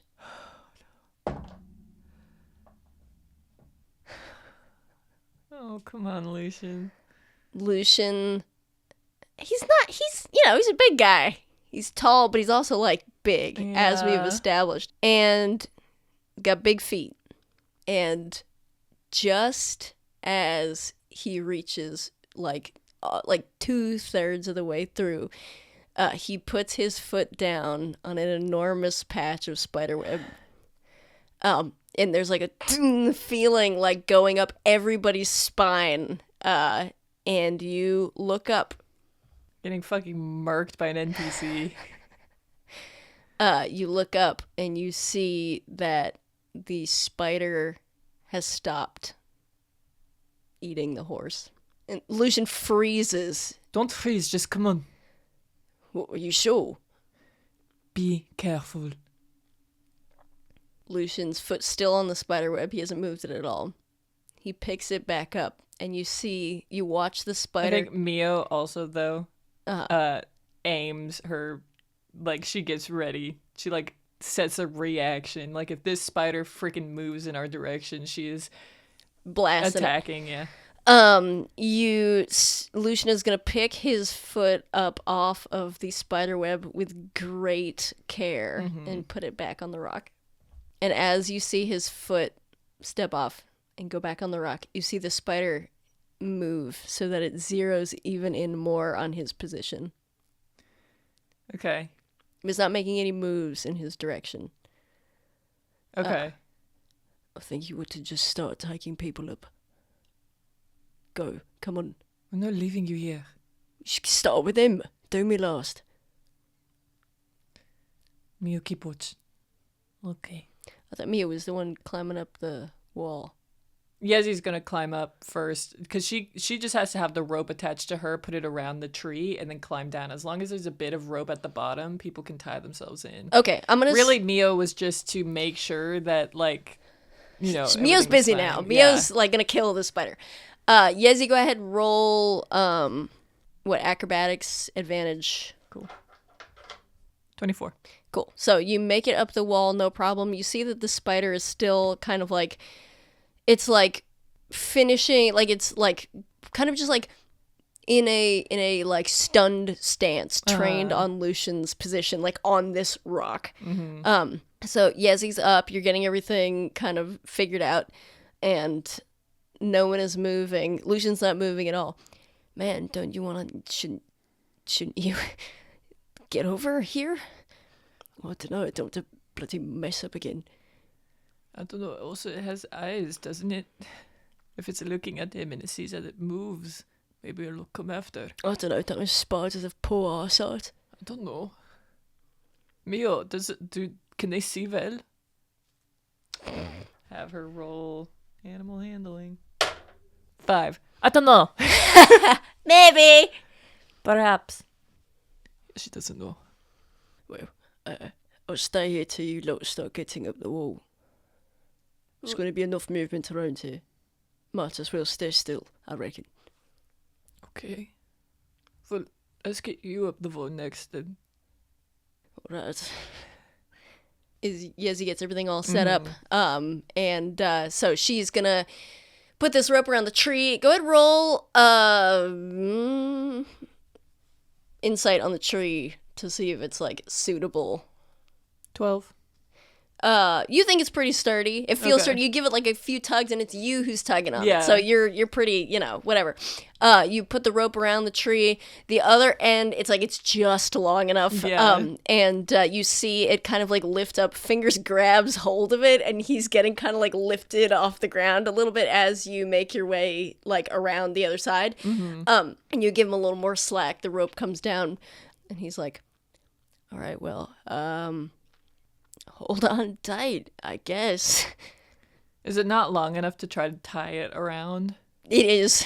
And Vatil's like, "You've lost your minds." And he like takes it from him Okay. and starts like, he like makes himself some rope underwear, basically. Yeah, like for like the a little most part. harness. Yeah, like Yeah. situation. And he hands his cane to Fingers. And he's like, "If you lose this, I swear to God, I will murder you with my bare hands." Why don't you just All right. hook it on the like harness, you know?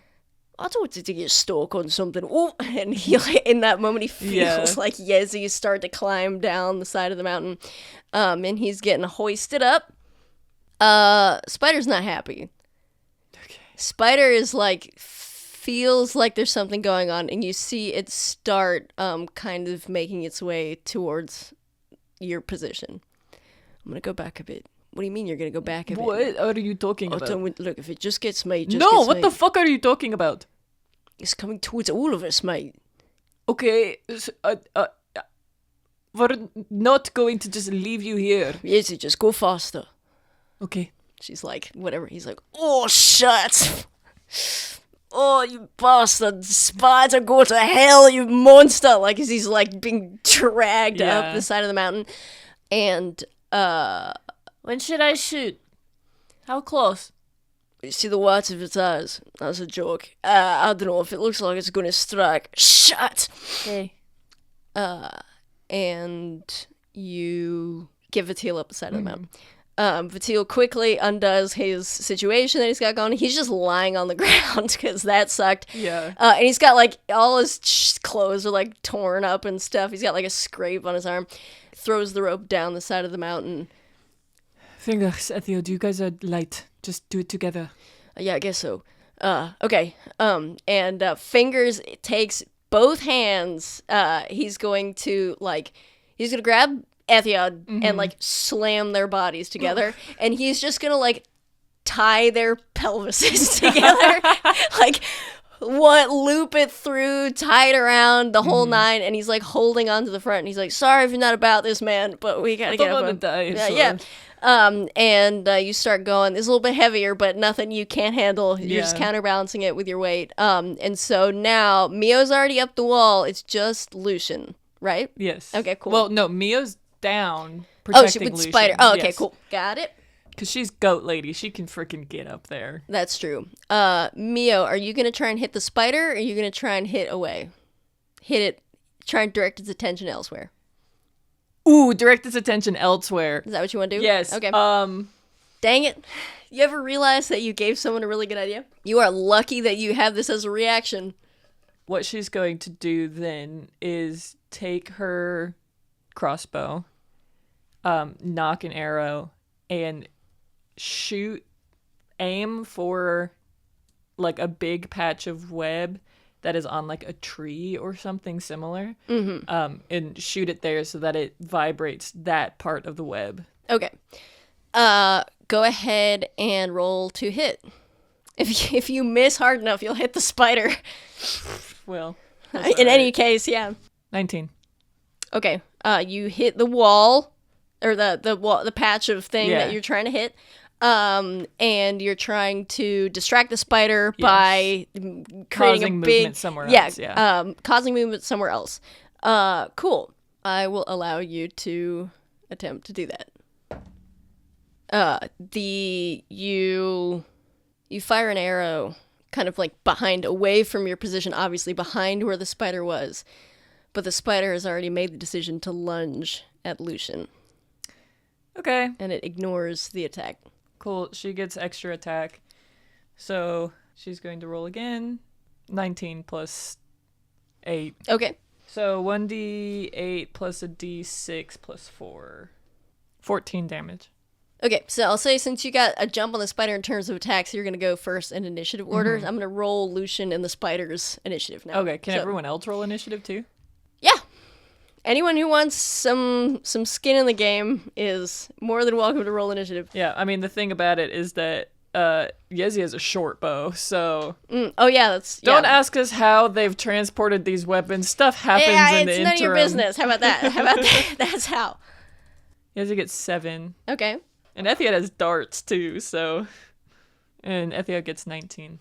Cool. So, we'll say, for all intents and purposes, Mio has 20. So, and she's going first. Sorry, who did you say? Yezi got 7, Ethiad got...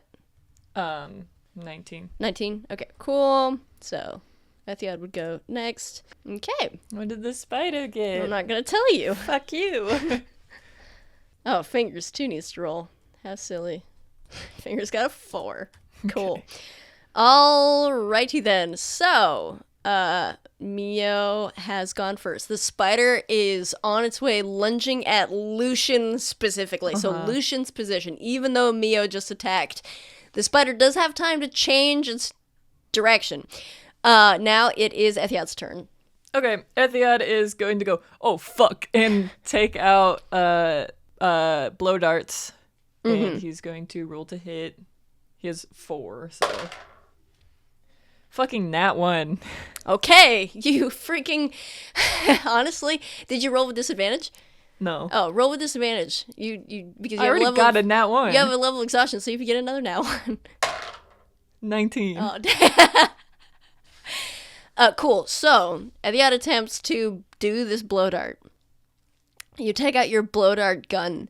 You put the blow dart in the blow dart gun. And you forget when you breathe in that you are supposed to release the suction from the blow dart. You suck the blow dart into your mouth. It's the spider's turn. The spider is going to choose a target from between Mio and Lucian, because Ethiad didn't participate. Which, honestly, this is probably a blessing in disguise. So we'll do 1 through 10 is Lucian, 11 through 20 is Mio. He's going for Lucian. The spider's going for Lucian. Cool. So Spider is going to roll to hit on our boy. He is going to miss like a big dog. He is going to miss like crazy. The spider, it's probably be a she, honestly. Like big mamma jamma spider. Is going to like... Big bahonga hongaloo. Big hong hongaloo. Look at that thorax or whatever. Is going to like rear back and like make a noise, which no one was prepared for. It's going to be like... And Lucian, you see Lucian's like eyes get wide. Yeah. Like none of y'all in our many conversations mentioned that spiders hiss. And it's gonna back up and lunge towards Lucian, and it is going to go kind of like strike with its horrible legs out and like fangs at where he had stepped. So it like comes towards him. It's now within like 10-ish feet of him. It's really close to him, and you see him kind of like he's like stepping on this rock like on his tippy toes, trying to make sure he doesn't like step on any more web. Oh, bad eyesight. Yeah, it's working out pretty good for me right now. And the spider kind of like goes back in its position. You can see now the venom dripping off of its huge fangs. It is now Lucian's turn. Come here. Well, hold on, I've got something. Yezi, Yes. you got the rope. Yes. Okay. Is Ethiad and Fingers up by now? They're up, yeah, for Okay. sure. Everyone is up now. It's just like Yezi was doing that while everyone is gearing up to kill. So Yezi, we'll say Yezi is down. If this is the lever, she has to climb back up to give him the rope and then climb back down to bring him up. Lucian is gonna say, I've got one shot at this. Spider's just gonna go away. Okay. Alright, when it does, you pull me up. And we get out of here. Okay. Alright. He is going to pull a potion out of his bag of holding, pop the cork out of it, and aim it at the spider. Okay. Spider is gonna roll a charisma saving throw, and you'll be shocked to hear Doesn't have a lot of charisma. doesn't have a whole lot of charisma. Damn. You see the spider, the edges of it closest to the opening of this bottle start to kind of shimmer. And you hear it hiss. You've never heard a spider hiss before, but you also never heard one hiss in confusion as it is sucked, the whole thing, even the part of the web, into this bottle. And Lucian is holding it, and you can see kind of like various parts of it, like a horrible leg and a horrible like body, like as he crams the cork on it. And he's holding it in his hand, kind of like in awe of the whole affair. What the fuck? Wow. That's certainly the largest. And as he says that, you see the bottle crack, and he's like, all right, let's go. He takes the bottle gently, places it on the ground, and just starts hoofing it over to the wall. And you guys have more than enough time to get him situated. Okay. With the rope, everything, whole nine. He's holding on to the rope. And Yezi is going to start hauling him up the wall. One time. She climbs down. Come on, Yezi, you got this, bud. Goodness gracious. Yeah, that was like up and down freaking like 6 times. She's cool. So Mio freaking hops the heck up. Like, it looks like she's just walking up the wall with her little goat hooves. yeah, we'll say that because she's not affected by the terrain, and she's like, this is her preferred terrain, she just pops right up there. Yeah. We are going to... Yeah. You're You're dragging Lucian up the wall, even though it's just him. It feels about as heavy as it felt when it was Lucian, Fingers and Ethiad. Yeah, which you internally note and think is kind of funny. And Lucian is kind of grinning like an idiot. What the fuck was that? Is it just in there? Can you let it out? Oh, it's coming out, mate, but that's why I said we've got to go quickly. Oh, but shit, yeah, we've got okay. enough time. It's all right. It takes a minute or so. But you see, I think she's at a limit at the moment. So that was quite good, lads. What was that then? Just a little something I've been working on in my spare Oh, time. just a little something. Punishment. It's Punishment? yeah. Really, really was trying not to use something so powerful, but I think that situation called for it. Oh, would you look at that now? And he turns and you see the bottle, like a piece, like a chip, fly off, and a giant, horrible leg come out. He's like, Yezi, come on. Oh, okay. Almost there. Lucian is like now helping her. Yeah. Like he was like kind of before, but now he's scrabbled up. And as you reach to the top, he's gonna say, we don't know how much time we're going to have once that thing gets out. Everyone get the rope. Yezi, we're pulling you up. All right? Okay, I can climb. Yeah, I know. All right? Everyone's got it. Yeah, man, I got it. Yes, Yeah, okay, yeah. yeah, we fully, yeah. Do you want me to get it? No. 3, 2, right. And then you guys just start hauling Yezi up the mountain. Jesus. You see, ding, another piece of glass breaks off. Another, like, horrible leg comes out. Okay, come on. Oh, come on, yeah. So everyone is just like, 1, 2, 3, heave. And Figure's like, I don't have the ability to do that, man. I'm the rope, really, is what's going on. And everyone hauls Yezi up the side of this cliff. Yezi, you are the only one. I'm going to say Yezi and Vatil, because Vatil's kind of like playing lookout. He's like, you better hurry up. I've seen 3 legs now. And last time I checked, spiders got 8. You're almost halfway there. Yezi, I want you to roll a perception check. Vatil is also going to roll a perception check. Okay. 5. Vatil gets perception is +7. 9. So we get to 16. You haul Yezi up the side of the cliff, and Lucian's gonna say, right, now run. He like looks over at Vatil, and he's like, come here. He like holds onto him. He's like, wait, hold on, wait a second. Like dragging him forward. Fingers is gonna roll some. Fingers like, all right. Oh, crap. Turns around, gets back, picks up Vatil's cane, starts running too. Everyone's running, no one's left behind, everything is good. Spider gets out, but you are above where the spider web kind of ends. You are now out of Eenidt Pass. You're like on the side of the mountain. Okay. So you're gonna be delayed in amount, but you're not about to die. You hear Vatil be like, all right, I think we're far enough away. Get off me! And like push Lucian off of him, who like immediately backs off, and he's just like, hands are freezing, lads. Good God. Lucian kind of was just like, right, everyone's all right? I think so. Everyone's intact as I can be, lads. Mio is his way. Right. Well, man, that was cool, man. Not to like, but wow. You have like the whole god thing, and then you have fucking bloody banishment. good thing. Yeah, well, your hand glows gold, and you scare undead creatures away, and then now you have this thing called banishment. Like I said, I've been working on it. It's not as clear as you can say. See, it's not the. It's blood. I can't even speak.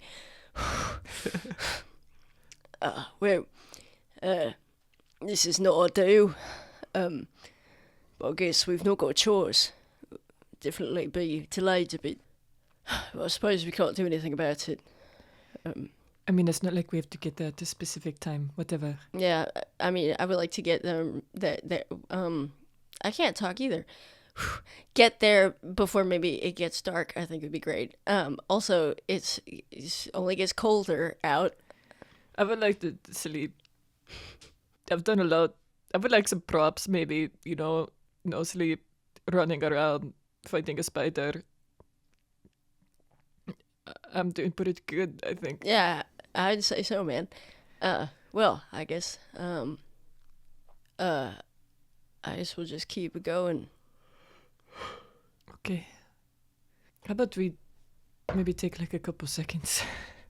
Like Yezi's like flexing her arms. She's like, Oh yeah. Are you okay? That was amazing what you did. That was great. thank you. Yeah, I think that You're like you could be in like a competition or something. Like you're strong. yeah, like the Holland people up the side of the mountain competition. You would win first prize every time. Yeah, a break. I mean, I guess if you're, a wuss, and Vatil sits down on the ground and immediately like starts like stretching, puts his hands behind his head, and he's just like, "Oh, break, certainly. I don't need one of those. Not at all. I think that's all right. I mean, I think we're far enough away. Well, don't mind if I do." And Finger's gonna take an apple out of his pocket. I have to say, don't just start eating random food that you find on the ground without investigating it first. These are apples. Apples are good, right? People can poison apples. Can you ask Mio if these are fine? Why would she know? Give him a little sniff. I don't know. She's got like that animal thing going on. Mio, Uh-huh. are these apples fine? Why would I know? Well, I mean, can you smell poison? Can you smell poison? No, but the dog can. I'm not dog. Mio is satyr. Does it taste bad? It doesn't sound like it's going well. Because I wouldn't know. Because I Yes, you don't. wouldn't know. I Right. don't. Anyway. I'm sure they're fine. I just mean They're fine. I'm sure the they are. quickness that you snatched one up and started eating it is concerning to me. I don't know. Why do you say that? He's gonna turn and look at Vatil, and he's gonna say, "Well, it just looked like a merchant cottage to me. Some high elves, I guess. Took a wrong turn. What did Vatil say? That he's sure they're fine? Yeah. Oh. Hives. There's one hanging out the driver's side. Well, I guess the whole thing is the driver's side. Hanging out the window of the carriage. I was half eaten, but I know a hive when I see one. What's an apple merchant? Well, listen, I think it sounds suspect. I doubt the apples are poisonous as a result. But I suppose you never know with a high elf. Fingers is going to take the apple and put it on the ground. Why is it weird for... Eenidt Pass. Why is it weird for... You can't take a carriage through Eenidt Pass. Oh. I suppose they found that out themselves. Don't know why they would have tried. I guess, hives, maybe they don't know the lay of the land. I mean, if they're on their way to Nalera, there's a main road. I don't see why they wouldn't have just taken that. Well, we're taking Eenidt Pass because we didn't want to be found. Yeah, we don't have a carriage full of apples. It's one thing taking the... What I'm saying I see is... what you mean. I wasn't listening properly. Yes, I reckon that's why they're taking Eenidt Pass. Well, they didn't want to be found with apples. Maybe, just maybe, there was something other than apples that they had, lad. The other thing about finding food randomly is we kind of determined that Tavamir got into this situation by eating something maybe, or consuming something. Yeah, she ate a thing. She didn't know what it was or something. I don't know. Things can be disguised. Okay, well, I only ate a little bit, I think. Okay. You're right, mate. What do you mean, Mike? Yeah, I'm fine. It was an apple. I'd like, what, is it going to give me diarrhea a couple hours from now or something like that? I think it's going to be fine. But you don't feel ill or anything. No. Do you have some way of telling if they're poisonous? No. Meaningfully, no. I don't think that would be... I don't want to take any chances.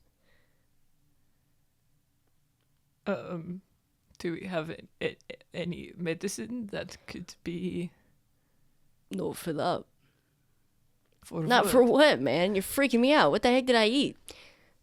I think it's probably fine, but if you start feeling poorly, you let me know, right? What are you guys? Of course I would let you know. Why would I not let you know? Why the What heck are are you getting at? It's probably nothing. Okay, what do you think it might be? Or the possibility of it being? I don't think it might be it. Then what are you scared of? He's scared of Valsuit. Well, certainly you know all about Valsuit, little assassin. Is that not something you've come across? Doesn't it have a flavour? Oh, I've never had the pleasure. And anyone I've spoken to who's... I've got quite a lot else going on. It tasted like an apple. So, let everyone know that. Well, it works quickly, doesn't it? It does. I think it's been long enough. I mean, Lucian, you'd be the expert. I don't think I'd be the expert, but I'd say about now is when we're getting out to the likelihood is decreasing. Likelihood of what, man? I'd drop dead or something? But yes. Is that poison that you guys were saying was being used during the war? Yes. Oh, why would they still be using it? You can't bloody trust hives. He's been ridiculous. Look, the chances of it... The only reason it came to mind for me was because of certain recent events. Certain recent events? Someone was poisoned in the castle town. Oh? Like, is this an assassin thing that is... No. No, certainly not. It's something one of the hives have got, as far as I'm aware. I mean, we know what it does, but it's quite difficult to use. It has to be premeditated. It was an attack against the high elf as well. Well, like, a hive died, that's the one that was poisoned? I don't remember all the details. I mean, last time I was in the castle town, I was a long time ago. I just got this from word of mouth. I never made it in the walls when I was there. How recently did that? Days ago. Oh? So. Well, what am I supposed to be feeling? I don't feel anything. Am I supposed to feel? You would know if it was going on, mate. You would know if you had it. I would know. I think you're alright. Well, that's comforting. Yeah, man, I'm not gonna eat any more food ever again. Forget food I find on the ground. There's this thing that's gonna... What does it even do to you? Well? It kills you. You die. You always die. There's nothing you can do to stop it. Not always. Oh? Well, from what I've heard, sometimes people survive. I've never seen anyone survive. Have you? She's gonna look at Vitil. Not to my recollection. I've heard all sorts of things, but I've never seen it. Yeah, okay, it kills you. How does it kill you? Why do you want to hear me say this? You die in the most bloody excruciating possible way I can imagine. Choking on your own blood. Right? You're fine, you don't have it. It would have started already, I promise you. I didn't want to tell you because I didn't want you to be scared. Because I was scared. But it's no problem. Just some bloody apples, a bloody eye of apples. Let's go. Lucian's gonna stand up and start walking. Well, break off, I guess. Congratulations, you love. Well, cool. Come on. Hey guys, we're all fine. We all didn't die. Everything's fine. Okay? Yeah. I know we're all stressed out, but I'm fine. I am fine. Everything's fine. No one's... We did a good job. Yeah, the only one who got hurt was Ethion. Okay, shut up. No. Did No, anyone see Ethion's this? gonna, like, Oh, put his hand over his mouth. No, you hold on. No, Ethion, please. give me this, No, please, I'm already so tired. And as you walk away, you do that. So, that's going on there. And it's sometime around that time where the honorary boys and the boys are. I'm an honorary boy. That always plays in my head. You're an honorary boy. That's gonna be when we start going to cons and doing panels and stuff, and people come up to me. Can you say that thing? Can you say it? And I'll be like, gosh, if anyone ever did that to me, I'm sure it gets old. Like, I'm sure it gets annoying. But if anyone ever did that to me, I would fully start crying. If anyone ever was like, I have a question for Tavamil, I'd be like, you do? Yeah. You have a question for me? Yeah. No, I would pass away. But I can see that being one of my trademark very good lines. No, but you know what I mean? Like, something anyway. So that's what's going on with the boys and the honorary boys. It is like just about to start getting dark.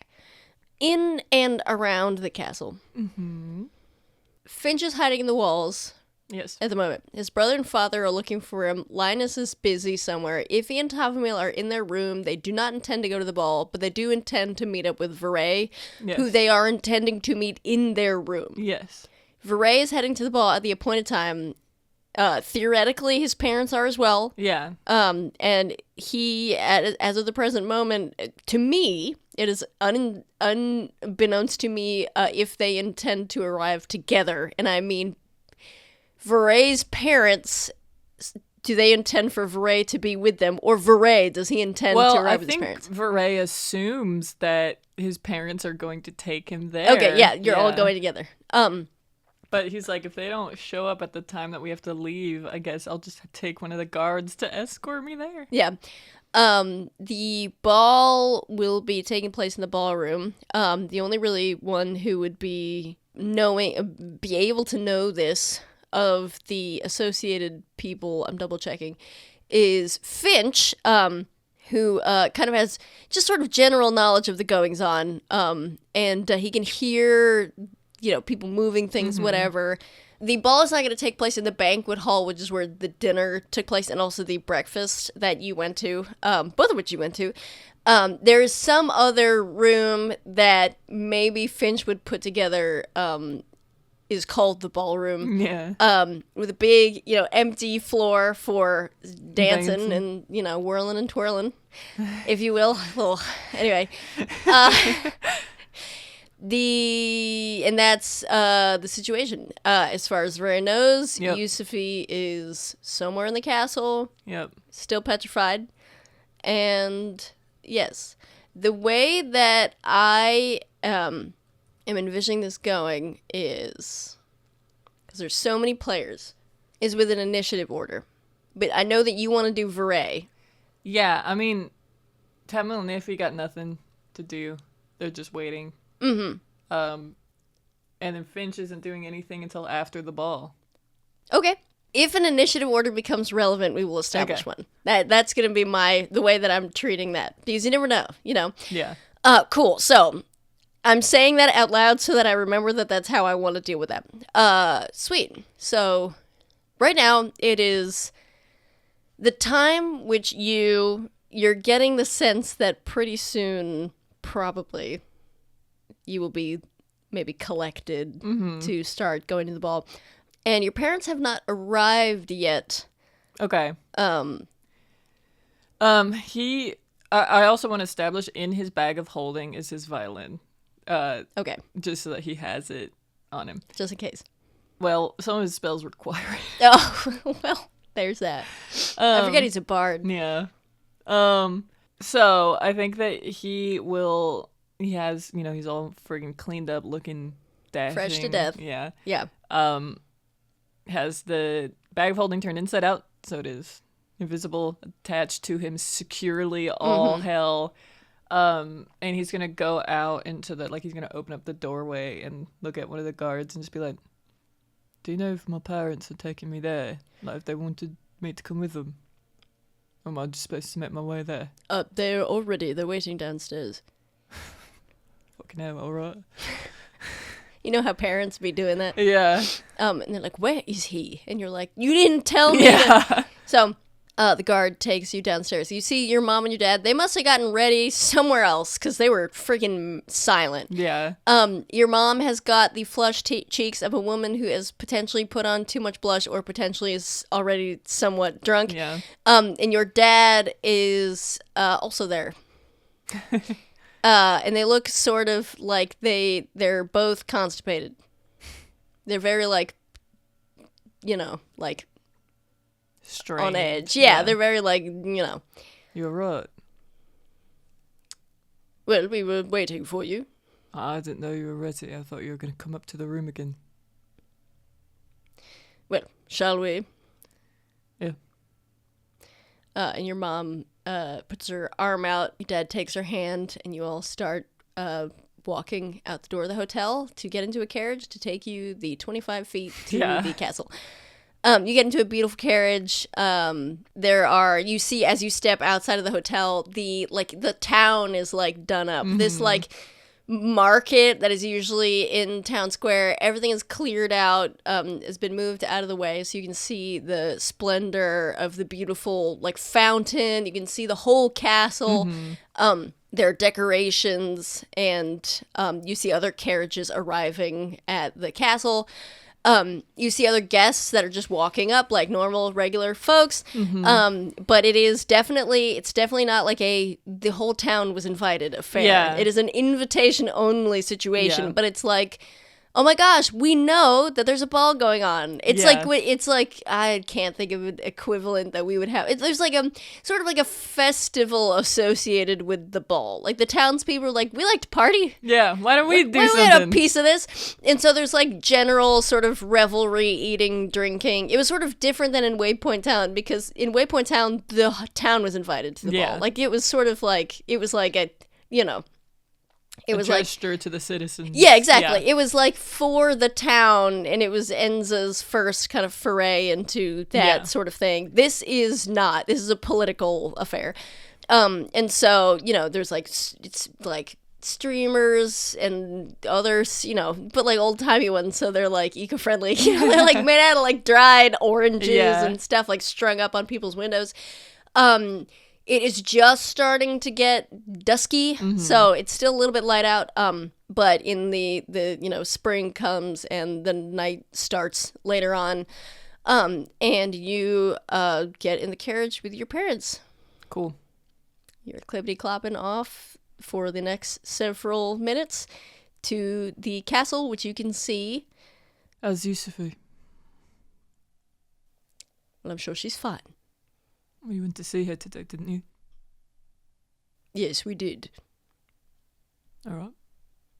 We didn't see her. What do you mean? We went to see her. But they didn't let you see her. Correct. Why? You see your mom starting to get a little misty, and your dad is like, let us not speak of such things. And, we're going to a ball. We should be happy. She's a kid. Why wouldn't they let you see her?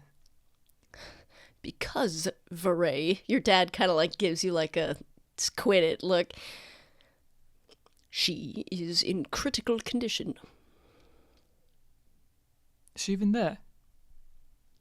Well, of course she's there. Are you certain? Of course. You've seen her there? No, but we're sure that she's there. All right? Right. And you do that for... Unless you have anything else you want to do or say. No, actually. Okay. He was going to say something, and then he was like, actually, this might really upset his parents, so... He's like, probably refrain. We should. Yeah. Okay, cool. So at length, you start thinking to yourself, maybe the hotel was farther from the castle than I thought. This has been a 30-minute carriage ride. Parading around every street. Yeah. You get out, the door opens, the door's open, your dad like helps your mom in her big, beautiful dress out, and step out behind them, and the carriage rolls off into the night. And you see people, they're like kissing their hellos on the stairs to the palace. There's a guard, 2 guards at the entrance that are checking people's invitations, and you see also them checking like checking like weapons or whatever. Like you see someone, he's like got some sort of ceremonial hip sword type thing, and they're like taking it, and he looks sort of outraged, but in like a I'm very rich kind of way. And he's like, oh well, I didn't know that this was your culture. And I will get that back, won't I? All right. And like goes, you know, like that sort of thing, like disgruntled elderly man about my sword that I could kill someone with. And you see all that going on high. Your parents are not waiting for you. They start taking the stairs up. Your mom kind of gives you like an irritated glance. What? Come on. I'm coming. And you fall in step behind them. Yeah. What's Vahrae got on? What's he wearing? What is he wearing? I think it is a, like, of course, tailored suit.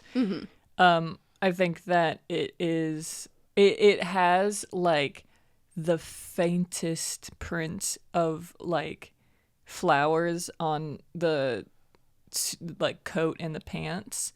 And I think that they're like a bit iridescent, and the iridescent part is like the faintest bit of pink. And I think he has like a bow tie on and like, you know, white button-down shirt on the inside. And I think when Yusufi chose it, he was like, "You want me to wear pink?" What do you mean? It's not even pink. It is pink. Sometimes pink. Yeah, if I step in the right light, exactly. In all my glory, I'm pink. All right, fine. Vahrae, you have a tattoo on your chest of You made that for me. a horse of riding a frog or whatever. I don't even remember. It's a frog on fire chasing its own skeleton. You're the one who drew it. It's not like I see you shirtless all the time. So what's so different about this? I think that the two extremely different things. No, I didn't even want you to get the tattoo, and I want you to wear this. Why do you keep drawing them for me? They're not tattoos. You say that they are. You're well, like, I mean, oh, here's another one for you to get tattooed, and then I get you it. Get them tattooed. Wear the pink suit. Alright. I think that she chose out 2 rose gold lapels that are little roses. Or lapels? No. Cufflinks? Cufflinks. Okay. I was like, that's the thing. I was like, maybe this is a thing that I don't know what it is. Cool. And your mom is gonna say, well, at least you look presentable. Where did you drag that out of? I can't imagine you have any other suits in that dump you and your friend live in. Yusufi picked it. Naturally.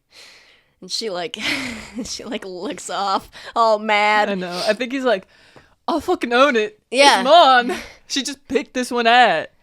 So you're going up the steps, and your parents present this invitation. And it's Galin Fonagold, and this is my wife Winslow, and my son Vahrae. And you hear the guard say, we don't have a Vahrae Thornagold on the guest list. Oh, well, guess you can't come in. Now, darling. It was supposed to be Yusufi, but I'm here instead. I was told that I had to come. Well, I see you at Yusufi. Yeah, she's not going to be here, so... No, I don't seem to see you. Oh, here at the bottom. I apologise. Yes, Vahrae, please come on in. And you walk. As you walk through, you see other guards, and they're like asking your parents about. Your mom has like a handbag or something, and they're asking to look inside, and she's very indignantly showing the contents to them, and asking questions to your father, and the guards say no, just for the safety of the Talenthi clan, the royal family. We would need to check your belongings. Do you have any sorts of weapons, potions, knives? They're forbidden beyond the castle doors. I have this and he's gonna take out of his like pants pocket druidcraft, just that like little potion. Oh, well, you can keep this. All right. Like gives it back to him. Also have. All right, well, and you like hand out, and you follow your parents through the hallway into the ballroom, and You gotta be a little honest. just a little. And you see there are surprising amount of high elves around. Obviously, this is like a high elf / Eladrin affair, so it's not like super surprising, but and also there's a lot of high elves that are staying at the hotel that you're staying at, but still, since you've seen so many Eladrin, they're just sort of like milling about, having conversations, all that good stuff. And you have you are now Vahrae Gold within the walls of Talenthi Castle. Sick. Cool. He's immediately breaking off from his parents. Like he was like, "You're not gonna give a fuck anyways." Like you, whatever. So you see you're like as you're walking, because there's sort of like a straight shot. They have the other areas of the castle like roped off in the same kind of manner that they did at the ball in Waypoint Town, like velvet rope and guards and stuff like that. And so the only way that you'd be able to break away from your parents, really, unless you were going to the bathroom, is to walk like past them forward. Yeah. So this is just like a hallway. Yeah, pretty much. I mean, like it wouldn't be normally, but it's been like roped off to be one. Well, then he'll just keep following forwards, and once he can break off like actually, then he will. Okay, cool. So you're walking forward, and you see as you go in, your parents like kind of are behind you, and they're like, "Vahrae," like trying to get your attention as you like sally forth. And you see that they're just, it's like people just starting to arrive. So people are again talking, having hors d'oeuvres and all that stuff. And you see that the king and queen are not present on their respective thrones, but they have respective thrones, and they are, you know, there. And there are, you may like you as you walked in were. It's not like they like patted you down. They gave you like a how's your father type thing. But it wasn't anything substantial, and maybe that was surprising to you. There are guards everywhere. Yeah. Like everywhere. Every wall, every door. They're opening the doors to the bathroom even. Like there are eyes, you know, all over the place here. So you note that. Okay. He is going to... So is he now like in an open space? Yeah, you're in the ballroom. There's like hors d'oeuvres and stuff. He's gonna like successfully break off from his parents, like actually. And the first thing that he is going to do is just locate like any maid, but specifically like a female maid. Okay. There are maids that are kind of carrying like trays of drinks or like hors d'oeuvres, like mingling through the people, so it doesn't take you long to find one. Let's see who you found. Okay. You find a maid. Excuse me. Oh, yes. Would you like a bacon wrapped sausage? No. I had a question for you. My name's Vahrae Gold. I was told that I needed to... Vahrae Gold? Yes. Like of the Gold family? Yes. You're like a celebrity in the Westway clan, aren't you? I guess so. This is amazing. I've heard about you and your family, your parents and everything. I'm so chuffed to meet you. I've read your parents' book. I have a book? Yes. It's on you know, as you would expect. I'm surprised you haven't heard of it. You know, gardening and proper you know, horticulture and all that sort of thing. And I was wondering, I know I'm at work, but if you've got a moment, you could introduce me and maybe they could sign it. Oh, I'm sorry. No, I can't. They're a bit drunk at the moment, so. Oh. Yeah. Well, also, whatever book that you have, I can guarantee you they did not write it. So if you want somebody to sign it, it would be anybody but them. Well, how can I help you? Sorry to disappoint. I need to find. Do you know a Wisty Jones? Oh, you mean the maid who works in the castle? Well, of course I know her. Could you find her for me? Or let her know that Vahrae's looking for her. No, I'm afraid I'm not going to be able to leave this immediate area, and she's not working the ball this evening. Do you know anyone who can? What sort of business did you have with her? I just needed to talk to her. I know her. You know her? Yeah. She's never told me that, and I've spoken about you. Have you? Oh, no. It's alright. No, I don't mean that. I'm sure she would have. I'll just. She starts making like hardcore goo eyes at you. I just need a bit of help finding her. Is there any way that you could do that? Or find someone who can? Good roll persuasion with advantage. 15. She's gonna kind of look at you, still kind of head turned, and she's gonna say, "I'll see what I can do." All right. Oh, would you like a hot dog wrapped in whatever has a sausage wrapped in bacon? She's gonna kind of like bat her eyelashes and, walk off away from you. But she doesn't appear to have like dropped everything she's doing, so you know what I mean? It's probably not gonna be instant. Yeah. I think he's just gonna continue kind of walking around and surveying the area. Are you looking for anything in particular? I think he's looking for places where maybe necessarily, or maybe like guards are a bit lacking. Like if there's not like doors so nearby that there's like, because if they're guarding the doors and like opening them up for people, he's like, okay, where is like there's a corner here where it's like far away from both doors on either wall, like trying to just find somewhere where if he does get Wisty Jones, somewhere where they can talk. It's a good roll at perception check. That one. You look around and you see guards and guards and guards, and it even kind of, this is no longer a plan that you have in your head, a guy telling you about, oh, there's going to be a ball, we want you to go, we can get you in, and then we want you to find out stuff, and you don't even know what it is. Mm-hmm. You're here now. You're at the ball, and you are not surrounded by the Wethway society that you're used to, the Wethway high society that you're used to. You're not surrounded by the legal protection that you know that you have, even though you hate it and it's not fair.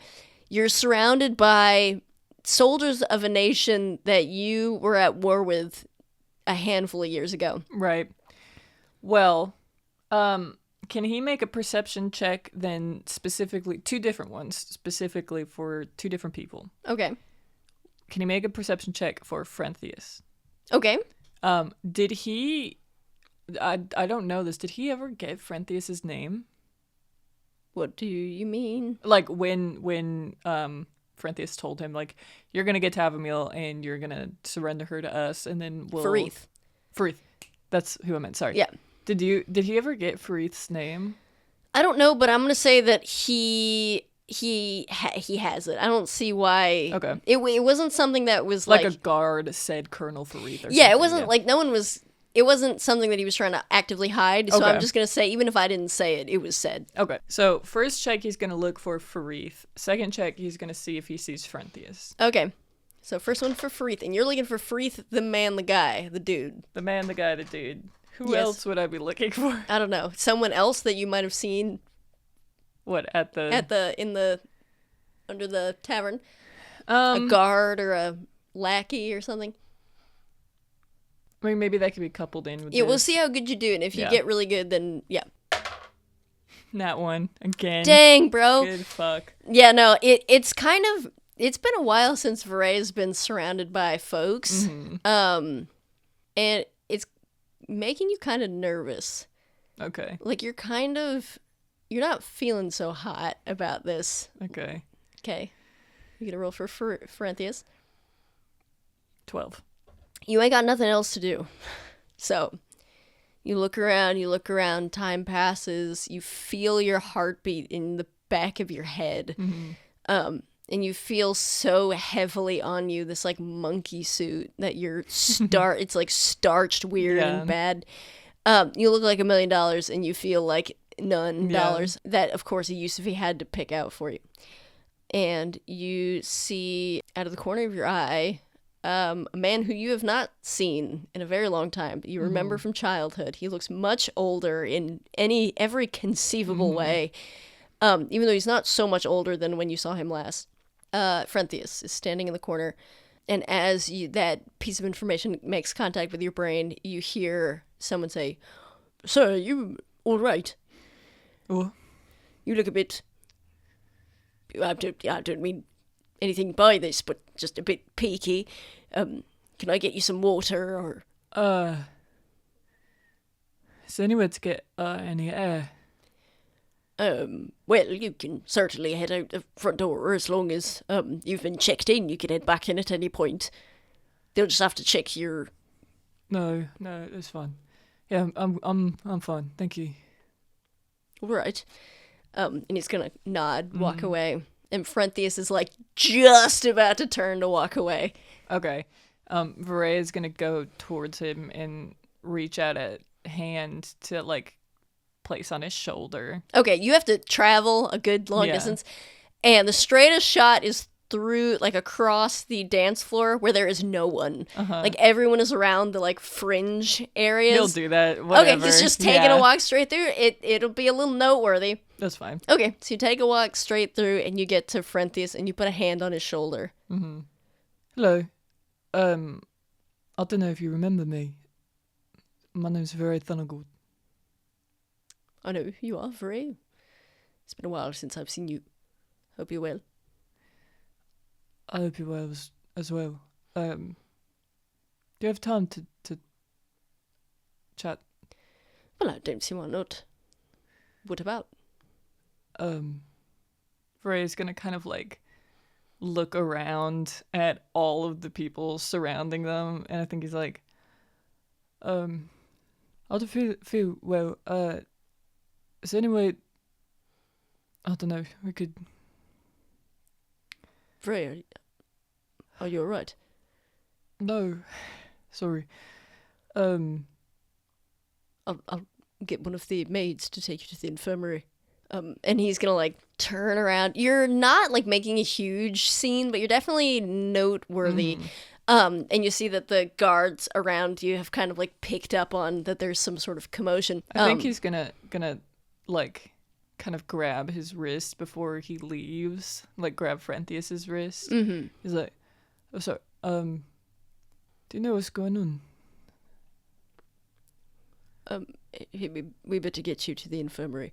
And he's gonna like continue. He's like kind of like sort of not really actually helping you walk, but just putting a hand on your back as he kind of walks you up to any Talenthi official that matters. And there's a guard nearby, and you see that he distinctly kind of bypasses the guard to walk towards a maid, and the guard walks out and is like, "What seems to be the problem?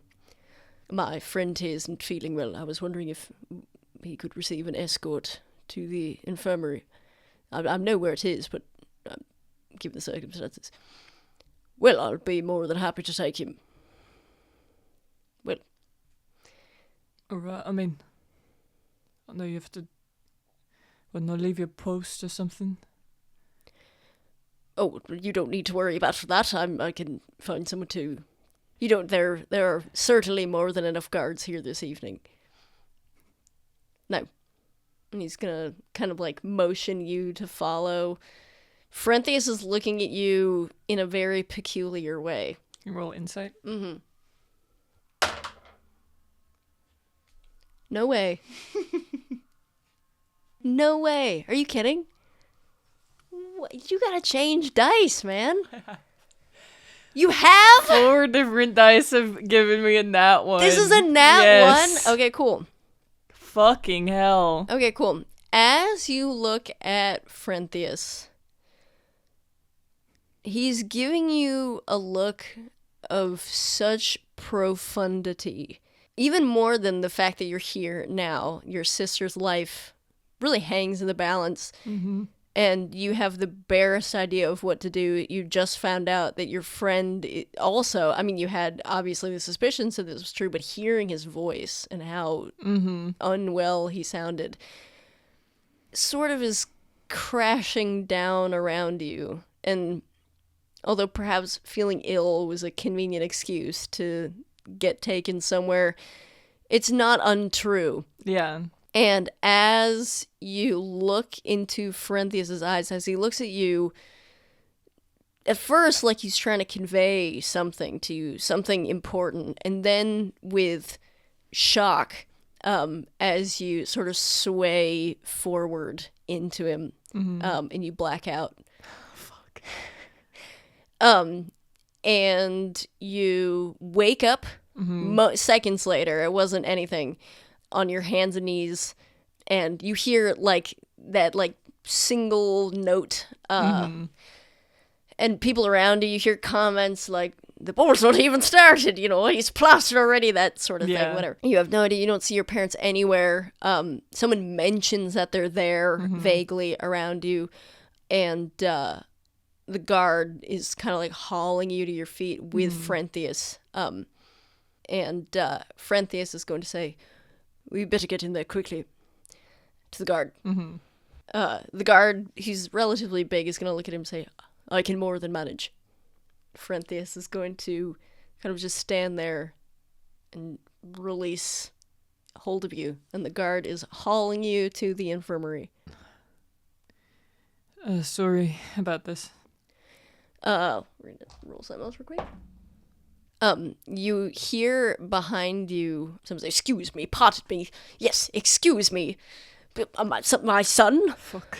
And you hear your dad kind of come up behind you. You don't hear your mom's voice. And he's going to say, Vahrae, what is the meaning of this? I don't know. What on earth is going on? I don't know, I'm sorry. You're making a scene, you know that.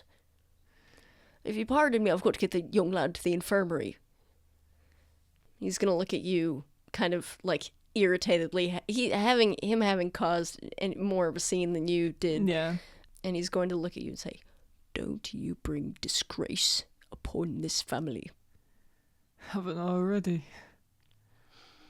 He's going to give you like a sick, like sneer, like so much irritation playing on his face. And as you get dragged away, you hear him say, the boy is ill or something. And your mom, you hear her like scoff or whatever, like make some sort of noise of dismissal. Yeah.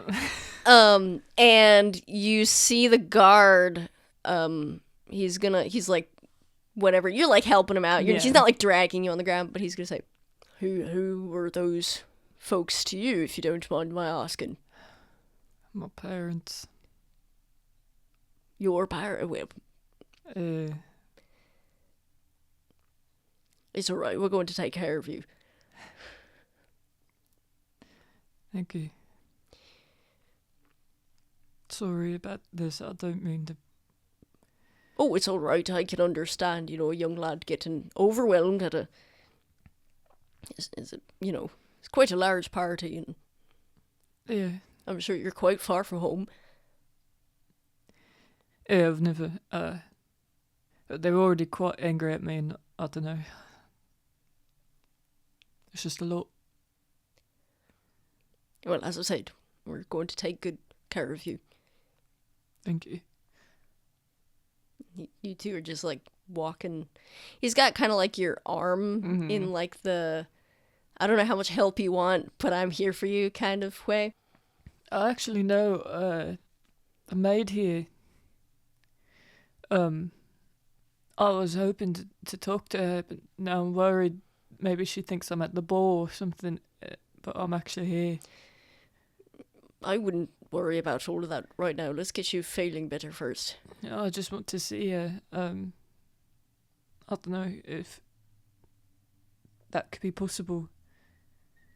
I don't know. Her name's Wisty Jones. Well, as I've said, we'll see. She's got her duties that she's got to attend to. Yeah.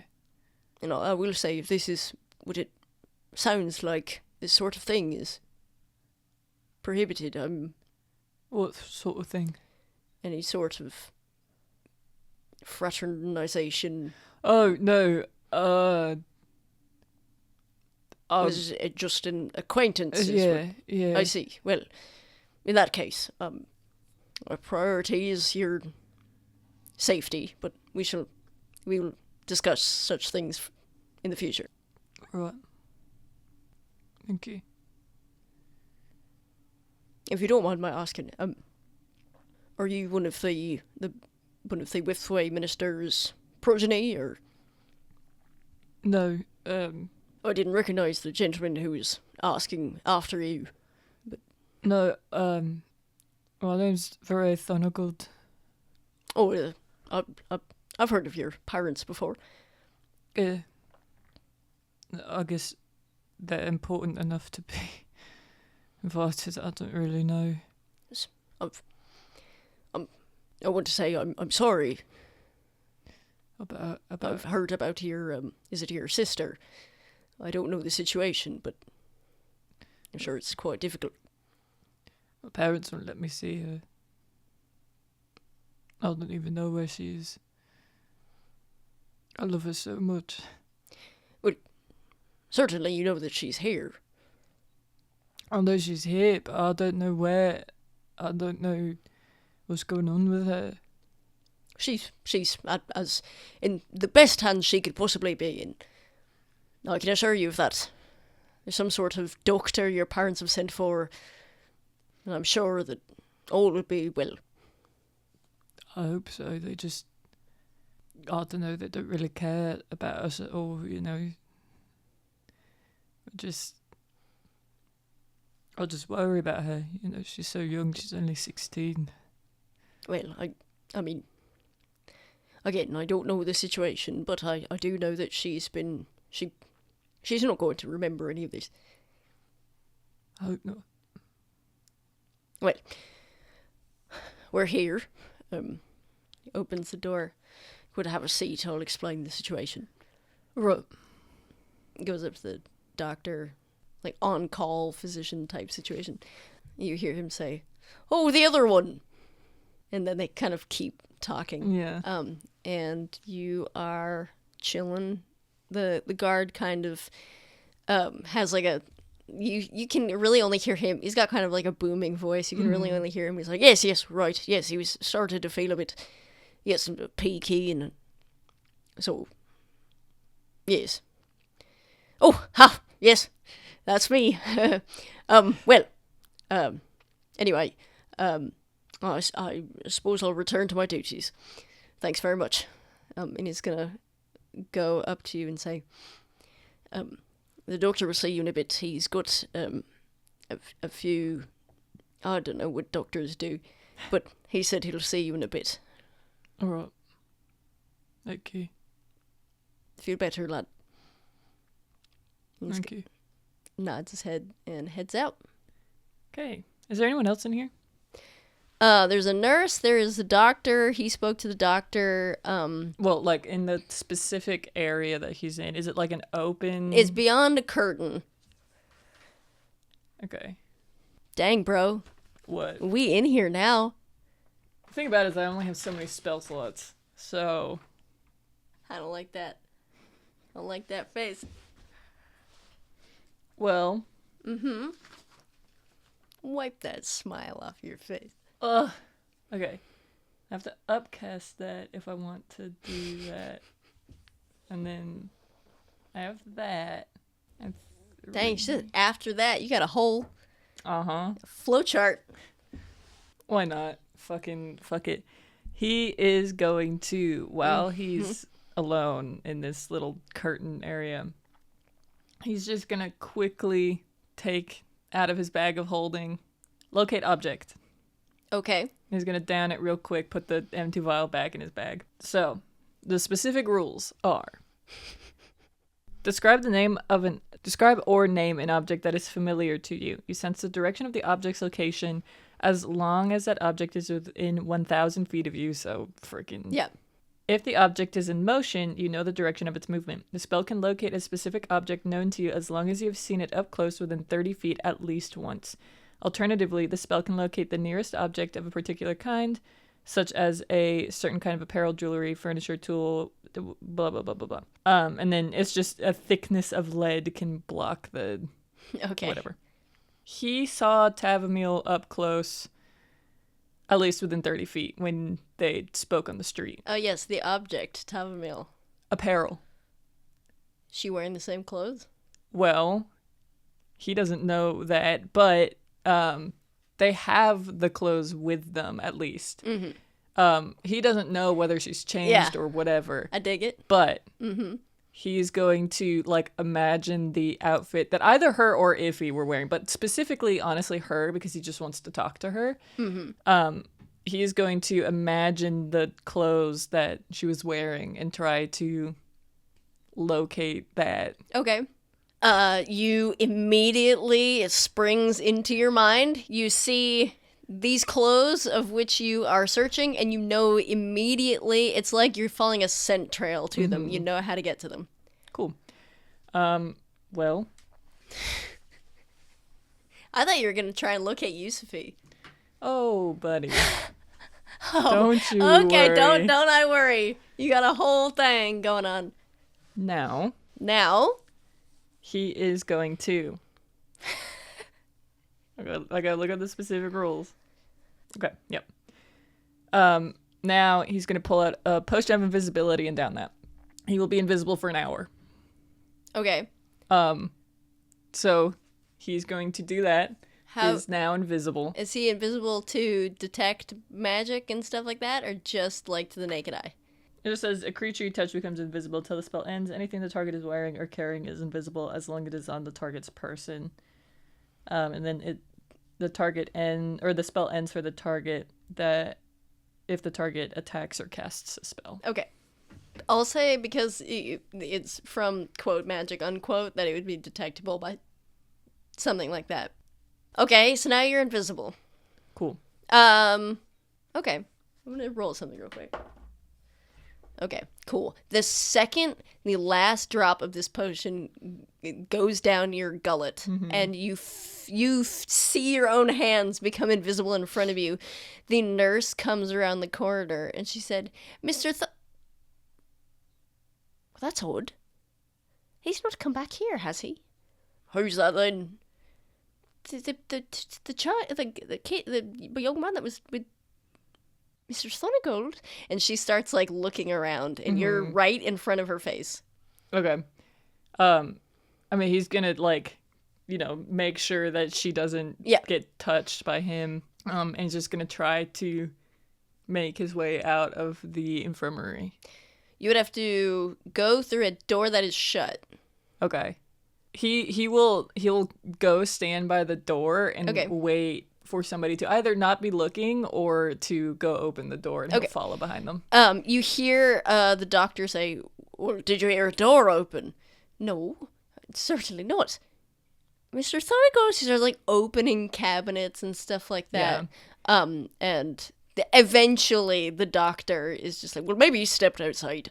And the nurse is going to open the door. We're going to see, where are you relative to the door? Like, close enough that, like, if it's like is it a self-shutting door? No. Oh, okay. Yeah. I think just close enough that he can... Are you behind the door, or you're next to it when it opens? Yeah. Yeah, okay. I want you to roll performance.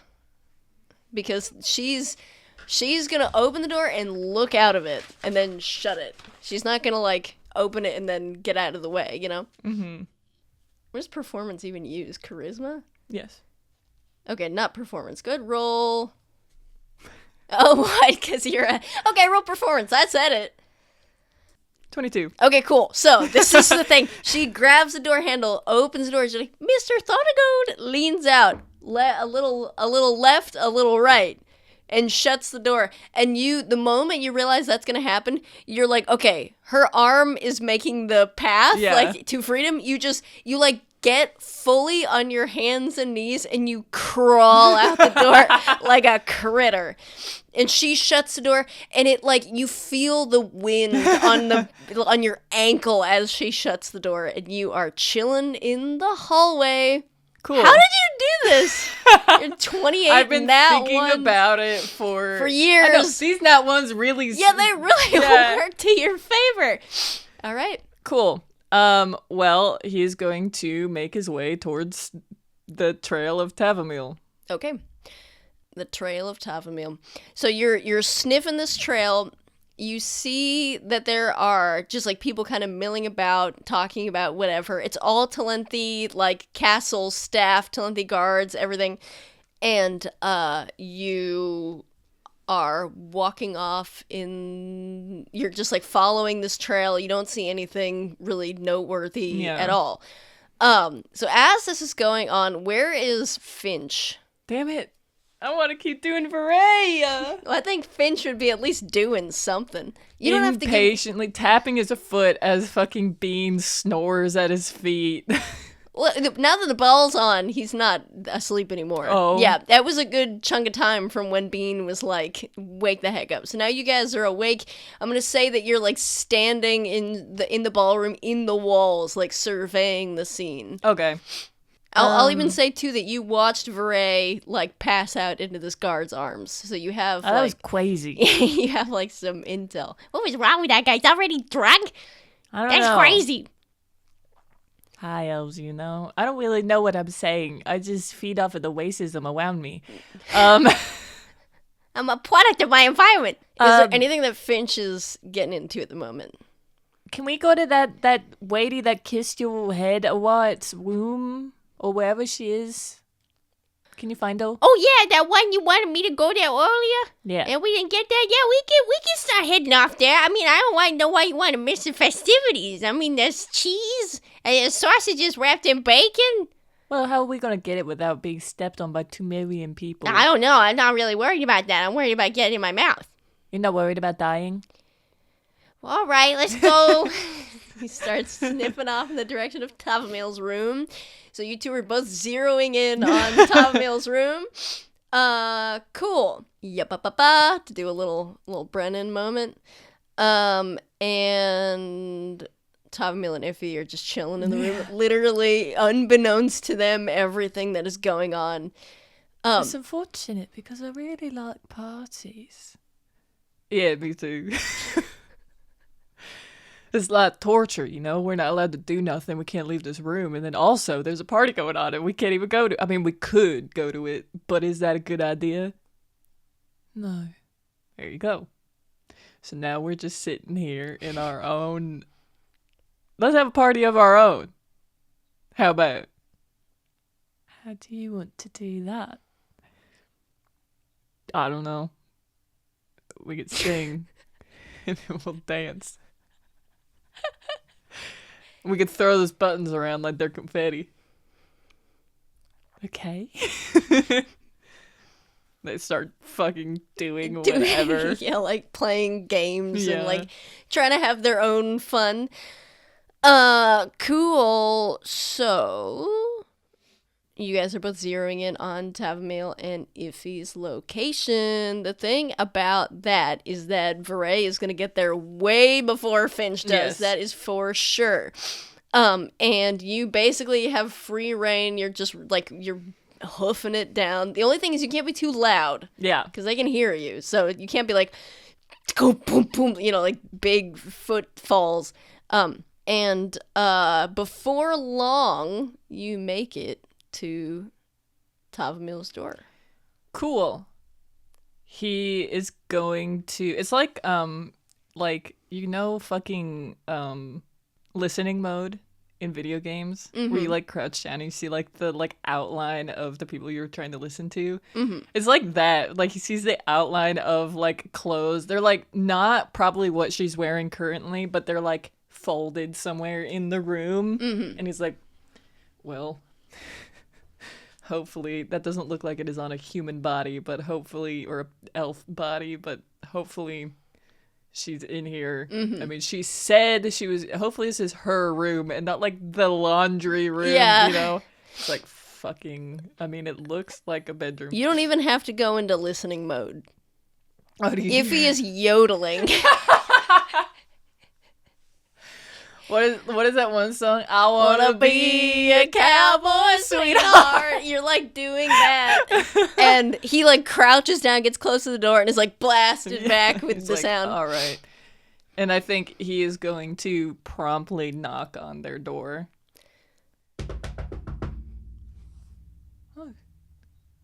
Iffy. Yeah. Somebody knocked at the door. Oh, all right. She's gonna like open it up and see no one. Mm-hmm. She's gonna like stick her head out, kind of look around, and she's going to. I don't think she's going to step out of the room. I think that she's just gonna look around because I mean she can lean out far enough that whatever. Because she's so much taller than Vahrae, because Vahrae's only 5'8". Yeah. And so that's a significant amount. She, I think, like opened the door and now she has like one of her hands like on the edge of the door. Mm-hmm. And she's like looking around and like doesn't see anyone, but that's creating enough of a gap that for him Vahrae to walk through. Yeah. And You don't want to do like a sneak v perception check? well, so okay, got it. I think he's going to literally just walk in. Mm-hmm. He doesn't care, like, if she detects him. And she's going to roll perception to see if she feels somebody. Okay. Because you can feel someone walk past Yeah. you. This is relying on not sight, so it's not going to be disadvantage for Okay. her. I dig. Unless you... I feel like it's relying on... I mean, it could be relying on ear Yeah, hearing. that's what I was thinking. But I think really it would be like the wind. Yeah, of there's like a him. feeling Yeah. component that I think would supersede that. 23. Okay, you freaking something just blew past you. She's going to like Kill Vahrae with one hit. she's going to whip around and slam this door shut so that whoever is in here doesn't escape. Yeah. And reach a hand out and immediately grab onto Vahrae. Like, Okay. I feel like because of her being able to perceive it, she's like zoned in. Yeah, on where it is. Was there ever a moment in Iffy's past where she was assailed by an invisible enemy? Probably. Okay. I think that... Like, you're like, yeah, but we're not going to worry about that. Do you want her to roll Constitution to see No. if she's with it? Not necessarily, no. Okay. I think that the moment that she grabs him, the whole thing, like it's like when Malwyn flicked his forehead and Yeah, it it, all like, shattered, materialized. yeah. I think that happens with Vahrae, and if he like has his like collar, like the back of his collar, or I think honestly, more than likely because she was just reaching out, she probably has his like hair. Oh, yeah, she got a lot of stuff, yeah. And I think he's like, fucking out. Look, it's me. It's me. I feel like I think it takes her a moment to not just be Calm like... down. Yeah. I think she, like, readjusts her grip and pushes him up against the wall. And he's like, bloody hell, it's me. You said I could talk to you. Vahrae. Yeah. Oh. All right. I think she, like... lets go, kind of like slowly. She's still staring at him. Sorry. Look, I didn't want to wait for that maid to try and show me where you were. I can't be walking around by myself, so I had to be invisible and make it look like some invisible guard didn't just walk in here. Couldn't have, like, I don't know, maybe fucking messaged us about it. Look, I have a lot going on, and no, I would have had to talk. Let the whole world know my fucking plan. Are you here now? I think Tavamil kind of, like, stands up and looks at Iffy in kind of, like, a gentle way. And she's like, I didn't think that you would be here so soon. Well, I don't want to waste time, so... Alright. If he's alright. No, I know it's alright. Just startled me is all. Sorry. So... And I think he's kind of like stammering a bit, and Iffy kind of crosses her arms and she's like, so what happened with Thalen? Well, me and Thalen were talking, and this person said that Frenthius, I don't know if you know, yeah, we know who that is. Right, said that he wanted to talk to us in the castle. And, I mean, I was willing to go. Thalen chose to come with me. And I didn't think... Can you hurry up with it? Bloody hell, Jesus, yeah. I didn't think that... They didn't take us to the castle, they didn't take us to Frenthius. They took us to this guy named... Bloody Colonel Farith. I don't know. Oh, did he now? If he's gonna look over at Tavamil, and Tavamil's gonna, like, kind of look down dejectedly. You know him? Yeah, we do. Alright, well, they took Thalen and turned my sister to stone. So, look, I don't want to waste any more time. I'm afraid that people are looking for me. There's some people that know that I'm maybe not escorted around, or that I left. I was in the infirmary, so what? It doesn't matter. Look, I'm not a threat, alright? I'm not aiming to hurt either of you. Why are you saying that? Because I just need you to listen to me. I just need this to happen, alright? Tell me, I need you to come with me somewhere. You need to go somewhere. Yes. And I don't want to say too much more. I just need you to come with me. And if you don't say much more, then we ain't going nowhere. I don't care where you go, right? She has to come with me. She ain't going nowhere, is what I'm telling you. Respectfully, I'm not talking to you. This is not your decision to make. Respectfully, I ain't care if you ain't talking to me. You're going to tell us some more information and we're going to figure it out. No. I'm not. Because I don't know who's listening. I don't know anything at all. Like I said, I don't want to hurt you. I don't want anything bad to happen to either of you. I just need you to... No. Look, I don't care if you get hurt. Frankly, I don't know you. Bloody hell. And Vahrae is going to take out the potion that says Tav and use it on Iffy. Okay. What is it? Well, bud. I think the whole time Tavmil's just like standing there looking between them and like kind of relying on Iffy to talk. Mm-hmm. Because I think that she has been like relying on other people to figure stuff out for her. Mm-hmm. And I think that she's also like, this is not what I thought this conversation was going to happen.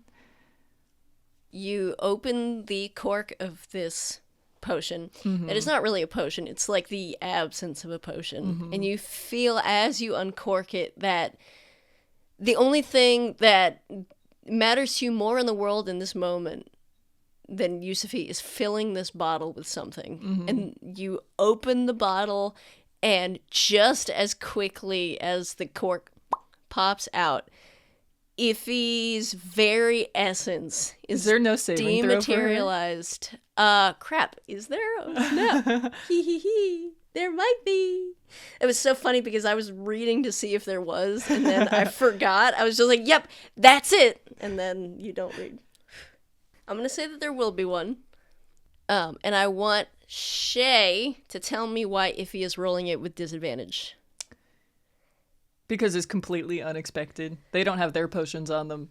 She wouldn't think that he would have That he would have his. Yeah. Okay, cool. And I will also let you choose if it is wisdom or charisma. Damn.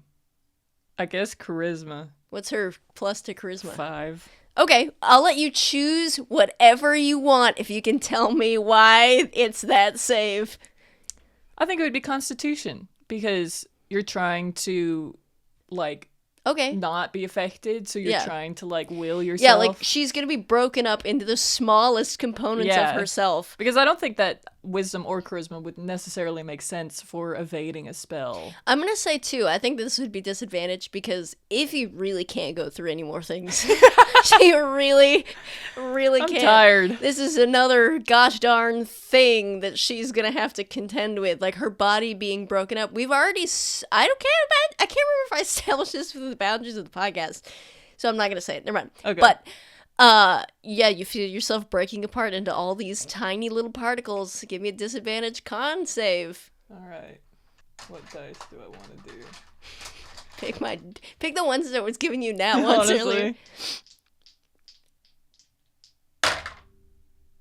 11. That's gotta be lower than his spell save DC. Yep. It is. Yeah, I mean, because it wouldn't be a druid spell, it'd be his bard save. So 13 is his bard save. Dang. All right. So the moment you uncork this bottle, if he is dematerialized into tiny little particles, this is not great. This is not great. This is not a great feeling. You feel yourself, you're looking at the inside of this bottle, and you feel yourself unable to contain yourself from splitting into all these individual particles, and you are sucked into this. It's freezing cold. It is freezing cold, and you don't have, it's your essence, it's your soul, it's what makes you you. You don't have senses. God The damn. person of Iffy, the only reason that you know that you're you is because you've never been anything else. But you have no form, you have no ability to understand yourself as a person, you have no touch, you have no sight, you have no ability to hear. You are particles floating in space. Holy shit. The only one who understands what's going on is nowhere to be found here. Vahrae has no idea what he just did. Okay. Cool. Poor Iffy. Poor Iffy. Fuck. The moment that happens, I think Vahrae is also like, I don't know what this is gonna do, but Yeah, it's gonna do something. whatever. I think that he closes it, he looks up, and he sees a terror-stricken Tavermiel.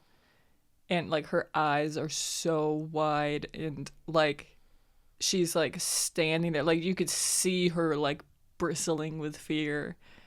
And Vahrae very quickly goes, I don't want to hurt you, I already said that. I don't want to hurt anyone. You just need to listen. What did you do to Iffy? She's in here. She should be fine. This was meant for you, and I have a strong feeling that the person who gave it to me wants you safe. What do you mean, meant for me? Who gave it to you? Keep your voice down. You'll find out soon enough as long as you listen and do what I say. I only did this because why should I listen to you? How do I know you're not lying? You don't, I suppose.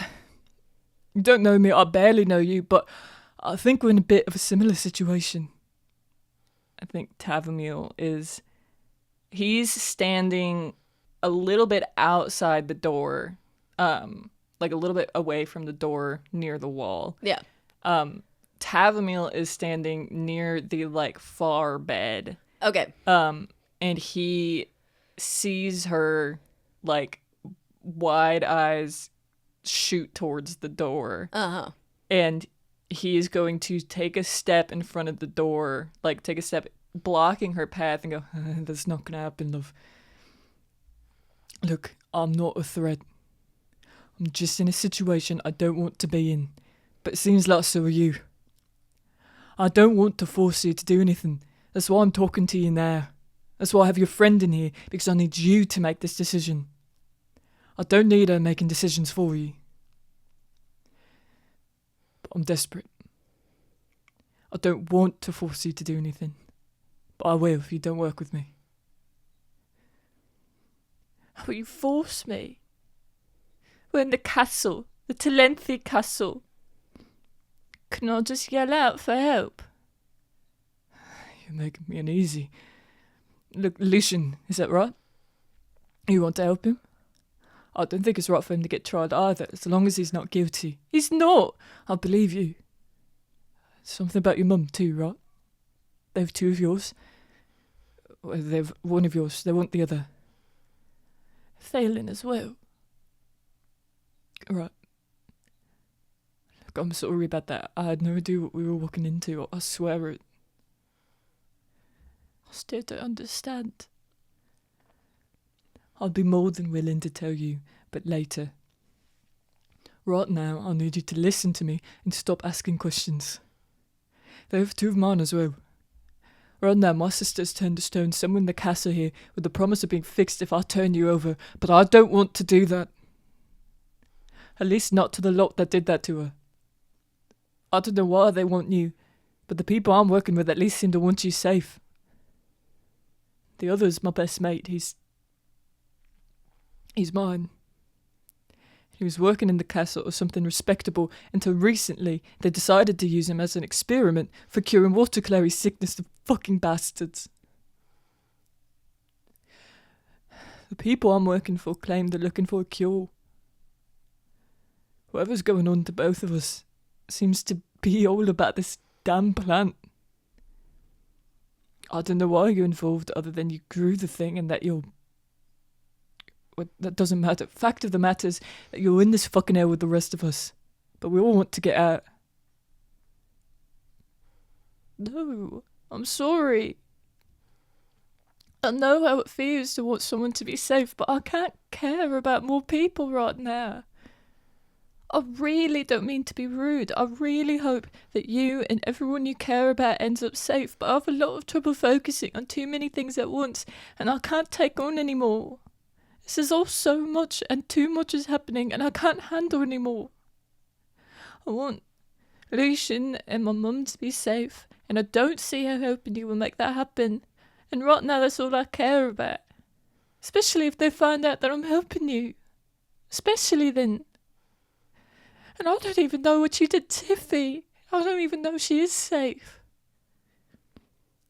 And if I stay here, at least then I'm safe. If I stay here. See, that's where you're wrong. I'm standing in your room, Tefamil. Someone who took Thalen away and turned my sister to stone is trying to force my hand to give you up to them. If I was a different person, I could absolutely make this happen. I mean, like you said, if he's in here. Besides, do you think you'll make a fraction of a difference sitting here twiddling your thumbs, waiting for a bloody king to give two shits about your situation? They're the reason this is happening to begin with. I know they are! I know it. But I'm just me. And you're just you. I don't know how to make more of a difference than the people here could. And I don't want this to cause a war. People die in war.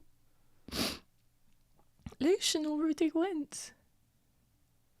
Does that not scare you? What if whoever turned your sister to stone kills her? What if they kill your friend? How do you make decisions when that's what's being risked? Of course I'm scared. I'm bloody terrified. Do you not see my hands shaking? I was in the infirmary because I had a panic attack, I think. You make decisions because you have to. Otherwise they get made for you, and more often than not the person deciding is a selfish bastard. Besides, you've already made plenty of decisions to get here, it seems at least. Please, let me tell you what I need. She's gonna look down. Alright. Alright. My sister's in the castle somewhere. I have a potion that I could use to find her, but it only works so far, and I can only use it once now because I used it to find you. So I sort of know where she is. Do you? Where? In the silver wing, past the garden. Right. Do you know exactly where that is? How to get there? Can she roll history? Mm-hmm. Good roll with disadvantage. Yeah. Either a nat 20 or a 5 on the die. Dang. 6. You certainly remember that it was in the silver wing. She's gonna just sheepishly shake her head now. Right. We need to find her. We'll walk around invisible so no one stops us or sees us together. I have your friend in my pocket, so she'll be with us, so don't worry about that. Once we find her, I have a teleportation potion. You hold on to me, I'll hold on to her. I was told it should teleport my friends and objects, and currently my sister's a fucking object. The potion should take us back to the people I'm trying to help. Would that actually work? What happened once they find out I'm missing? It better bloody work, or else... Or else... I don't know what will happen once they find out, but... Hopefully any Worthway soldiers will think I kidnapped you and not assume you're helping me. I don't have any of my potions. If he doesn't have his either, I took them at the door. You'll just have to be without them. We have mine, and right now that's all we need. And I mean, the place we're going to, I'm sure you'll be able to make more, if they let you, that is. I'm sorry, but I still don't see how this will help Lucian and my mum. It's really hard to understand things sometimes, so please try to make it very clear. The person I'm helping not only wanted you safe, but I think your mum as well. Your farm burned down, right? Yes. I heard the guy asking about the safety of a daughter and mother after a farm was burned down. I mean, I can't possibly imagine who else he would be referring to. If that's the case, then he has a vested interest in keeping your mother safe, no? So wouldn't helping him make sense? What about Lucian?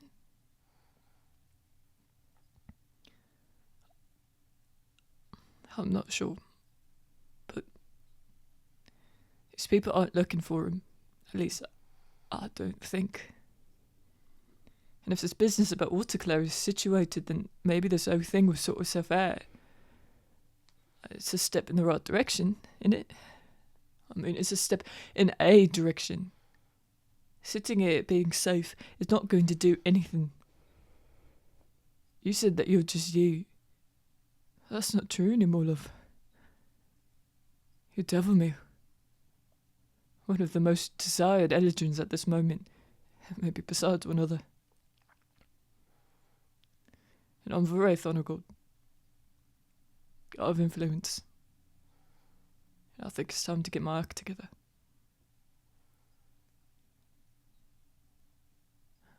What if this doesn't go how you want it to? I do. I trust that you won't stop caring about me to help your friend and your sister. Because if our name means the world to me, that's his name, my mate's name. And I know he would rather die than have someone be hurt for the sake of him. And I don't want to disappoint him no more.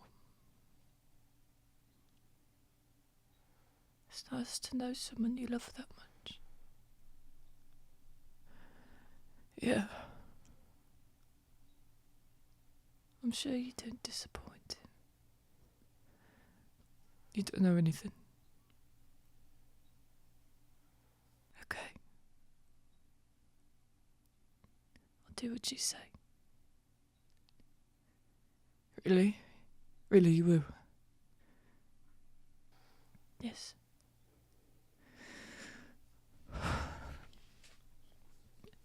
Okay.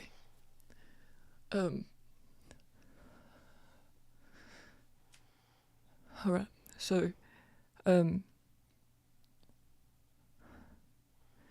walk around invisible. We'll find the silver wing. Get out in the garden. I don't know, he's going to pull out the piece of Yusufi's hair that was made out of stone. I don't know if maybe this will help me locate her better.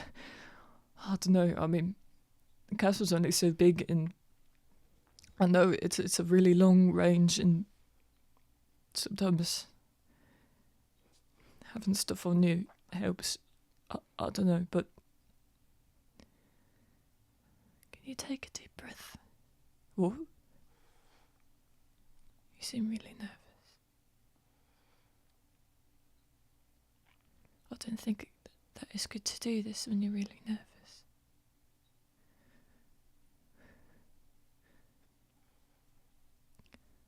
All right.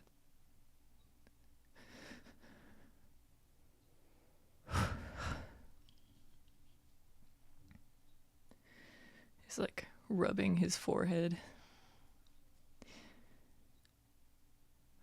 I don't want to make it seem like a door opened and nobody opened it, nobody went out, so what I'm going to do is stand out of our side of the door.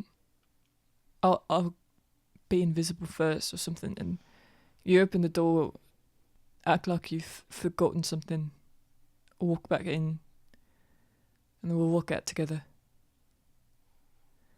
And we'll use locate objects, find her, and leave. Alright.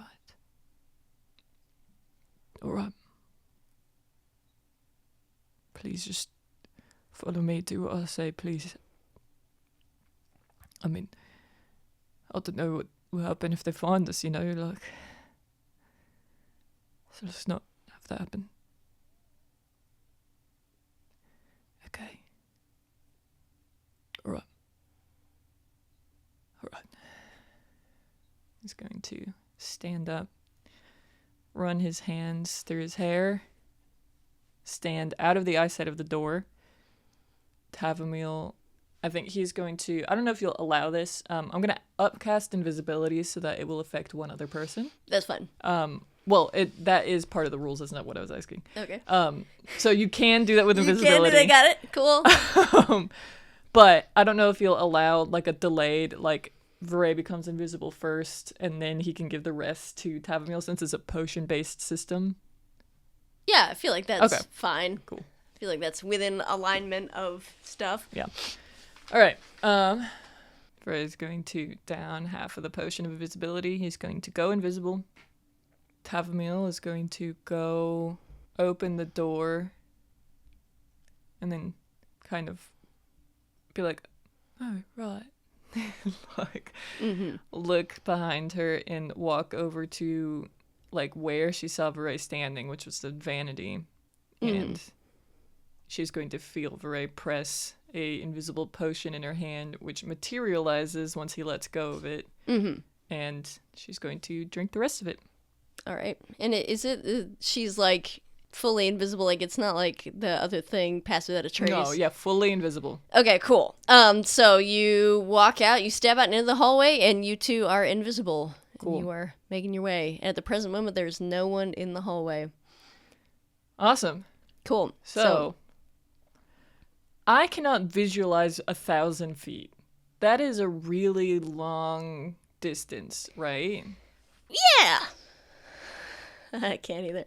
Like a house would be like 1,000 square feet, but that's like square feet. Yeah, so it's like different. Oh, a mile is what? 5,000 feet, I think. 5,280 feet is a mile, so it's a fifth of a mile. I still don't know what that fucking means. It's like not that far, but it's like okay. Okay. Okay, this is what we're gonna do. Okay. Is the castle more than 1,000 feet in any given direction? Yes, it is. There's your answer. It's probably like 2,000. If that sounds ludicrous, it's just, I'm not looking anymore. I'm not Googling anything else. I'm so bad about that. Anytime Yeah, I have no idea. Oh, 100 6 yards. miles, I'm like, yeah. Yeah, so yes. So Okay. there's a chance that it wouldn't, whatever. And whatever I said earlier about like, oh yeah, you would totally find their room with the 1,000 feet. Well, I did already say that. We'll say that now that you're like decidedly in a different part of the castle, you are far enough away from the Silverwing that you might not get there. Well, then what he's going to do is he's going to hold on to Tavamil's wrist. And I think they can see each other because, yeah. He's going to hold on to Tavamil's wrist and he's going to start, like, pulling her along. And I think Tavamil is, like, aware of, like, his hand is, like, vibrating. Yeah. He's so nervous. And I think he is just going to backtrack a little bit to the infirmary because I think that's a decent ways from the room. At least if I'm remembering with, like, Iffy going there, it was, a decent ways away. Mm-hmm. So I think he's going to backtrack going there just to be, like, getting away from obviously the section where she's not if she doesn't know where the Silverwing is and there's a garden, so it wouldn't be whatever. I think he's kind of thinking, he's like, okay, garden, it would be away from the front doors. Yeah. And I have certainly. I think that he's like, I have gone through mansions. Yeah, a wing, I have a, yeah. Okay, yeah. So I think that he's not, like, completely lost. He's like, hallways look the same, but this looks a little bit different because the chink in the, like, stone. Yeah. That's there. If you want to roll advantage survival to see how, if you get within your thing. Yeah, I think he's just like, I am looking for signs of a garden. Mm-hmm. Like, if he passes by, like, an interior window and he sees it, he's like, okay, so it has to be going this way, maybe taking a right or something, 8. You definitely find the garden, but the garden is a big square and it's really hard to orient yourself because it's like, it's not in the center of the castle, it's like towards the back a little bit. It's in the center bilateral symmetry wise, but not like horizontal symmetry. And so you like get to it, but you're just like, okay, anything could be anywhere. I know I'm towards the back of the castle. Right, but so he is at the he is at the garden. Yeah, you find the gardens. Okay, cool. So, okay, well, he knows that the Silverwing is past the garden, and he wants to increase his chances as much as possible to locate object working because he doesn't know how big the castle is. So he's going to continue past the gardens into, like, the other side of the castle. Okay, cool. So you're going through the garden. You see that there are some sort of people milling about, presumably if the garden, it's like a courtyard type situation, so it's like a big square in the middle, so you can imagine that it would be quicker to go through the garden sometimes than it would be to just walk around. So you see people doing that, not really any sort of like guards, but you see there are sort of generally guards patrolling. Like, as you have been walking through, they're obviously none the wiser of your invisible presence, but they are, they're there. Less, more densely obviously at the ball itself, but still kind of around. So. Okay. Cool. Can he roll like a investigation check to try and like see if there's any indication of something being like the silver wing? I think he's kind of like yeah, like signs. Or yeah, something like that. if there's a sign, or if he's like, is it called the silver wing because there's a lot of like silver adornments, like just something like that. Because I think once he's in the silver wing, I think he's like, it can only be so big. Yeah. In any direction. Yeah. So cool. We're doing investigation? Yeah. Tavamil can do it too. Okay. 15 for Vahrae.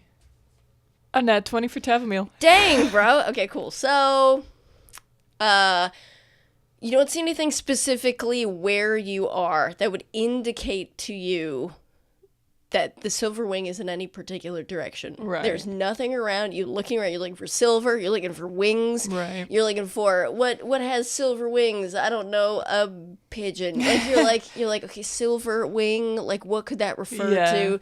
You don't see anything. Vahrae's like looking around frantically for something that would guide him in that direction.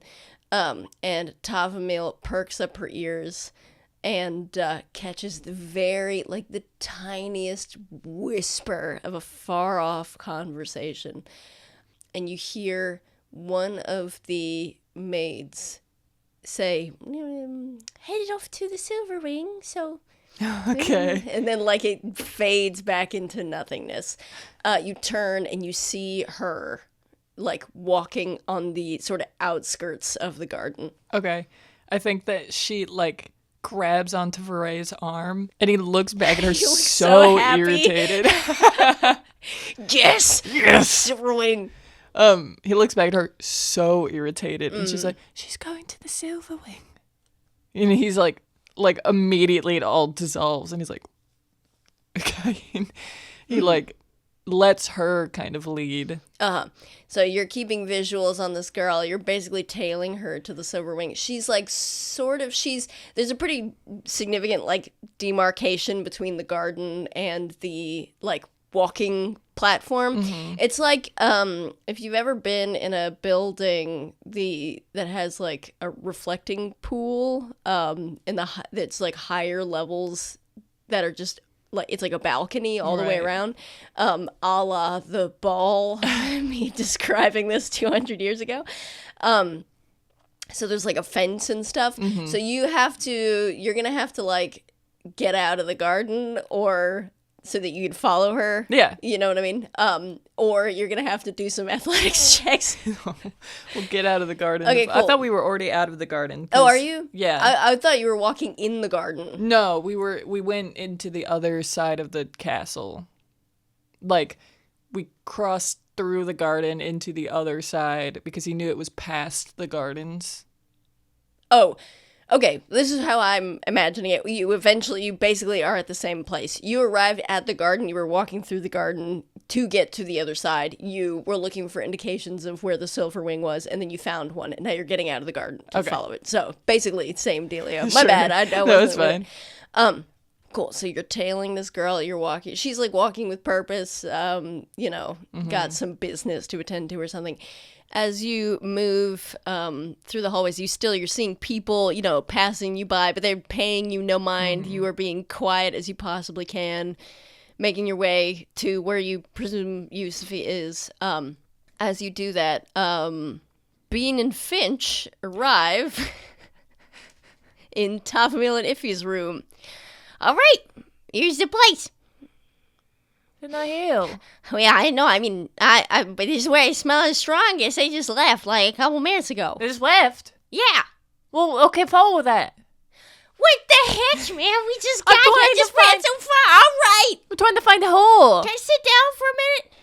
Bean! Okay, I'm good. Let's go. Gets up. And you make your way out of the room through the walls. Bean, if you're gonna be friends with me, you gotta work on your stamina. I guess so, man. Jeez, I'm used to like eating raisins and stuff. And I got the stamina of a 10-year-old boy in the body of a rat. Wow, so impressive. You guys are booking it after Tavamil. Cool. And at length you arrive. As you approach the Silver Wing, it becomes very clear that this is the Silver Wing, because the sort of mosaic that is on the ground, presumably it's not literal actual silver, but it's a silvery stone. Okay. Like, it, like, turns from this kind of fiery reds and oranges into a sort of tarnished gray. And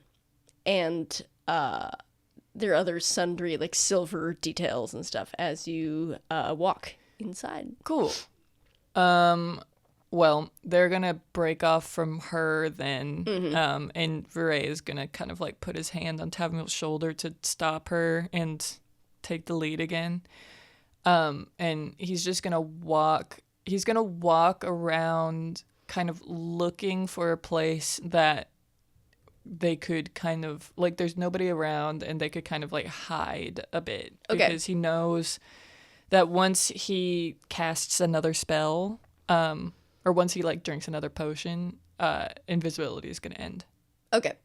Go ahead and roll a perception check. Cool. Another nat 20. Okay, cool. All right, so you look around, and you see that they have the most private of places that you could possibly be, the bathroom. There is a bathroom. It looks pretty... Is he gonna have to open the door for it? No. Okay. For some reason. Gosh. It's like already open. Yeah, well, we'll say this. There is like a sort of like door stopper affair, and you get the sense that there's someone in there who is currently cleaning the bathrooms. Okay. So, but this is this is like a bathroom that is nice. So there could be, it's probably relatively large, or at least there's some sort of sitting area or something like that. Okay. You can get in without needing to open the door. And the like bathroom stalls or whatever, I mean, I guess they wouldn't have stalls if it was a castle. It would just be like a bathroom. There's it, like, you can at least get in, and then you can see the situation from there. Any other room that you see, the door is shut. I mean, you could hop down like a hallway and stand in the corner and hope nobody sees you. He'll kind of stick his head into the door to check it out to see how big it is, because if it's small enough that there's a chance that she'll like run into one of them, then he doesn't want to do that. Okay, cool. So this is what's gonna happen. As you go to approach the bathroom to check it out for that, you see that the kindly butler who is in there cleaning the bathroom is walking out towards you. Okay. And as he goes to do that, he approaches his various tools and whatever to collect them on his way out, and then this is your moment to swoosh in with Tavamil. Okay. He's gonna do that, and he's gonna like hold Tavamil close so that they're like kind of one entity going in. And with your nat 20, you just like, as the guy, he's like, he's just like, I've got my dustpan and my wet wipes, whatever tools you clean a bathroom with. It is beautiful. Like, you walk in, couch, sitting room, door, bathroom. As he feels like the slightest gust of wind kind of blow past him of you guys, as he unstoppers the door stopper and leaves. Okay, cool. I think Tavamil is very like, please let go of me. And Vahrae like puts her in front of him, like hands on his shoulders, and then he's gonna like open his mouth to say something and then be like, wait, turn around, locks the door. And is like, I'm gonna drink another potion, so invisibility is going to end. So just be aware of that, right? Okay. He's going to take out his last locate object. So up to 1,000 feet, and I feel like he is familiar with, I mean, because he's familiar with her, and then he has a piece of her as well, which is horrifying. And he is going to like hold on to the piece of her like in his pocket and down this last potion. Cool. So you're holding onto the piece of her in your pocket. You feel it's like your body is filled with this sort of bizarre knowledge of just the pathway it takes to get to her. There's like, just like you did before, there was like it was like a smell you were following. You can see this sort of like ghostly skeleton of the walls, the exact path that you need to take to get to her. So she is definitely within 1,000 feet. Okay. Does he know how many feet? Like 400. Like she's relatively close by. Okay. Well, don't do that. What's that? He's going to then take out of his bag of holding Dimension Door. It is a 4th level spell, and I will read it to you. I feel like I'm about to get mad. mad, a little mad and angry. It's, the range is 500 feet. It is instantaneous. You teleport yourself from your current location to any other spot within range. You arrive at exactly the spot desired. It can be a place you can see, one you can visualize, or one you can describe by stating distance and direction, such as 200 feet straight downward or upward to the northwest at a 45-degree angle, 300 feet, etc. You can bring along objects as long as their weight doesn't exceed what you can carry. Gee willikers, you can also dude. bring one willing creature of your size or smaller who is carrying gear up to its carrying capacity. The creature must be within 5 feet of you when you cast a spell. If you would arrive in a place already occupied by an object or creature, you and any creature traveling with you each take 46 force damage and the spell fails to teleport you. So, okay. Tamil's a willing creature.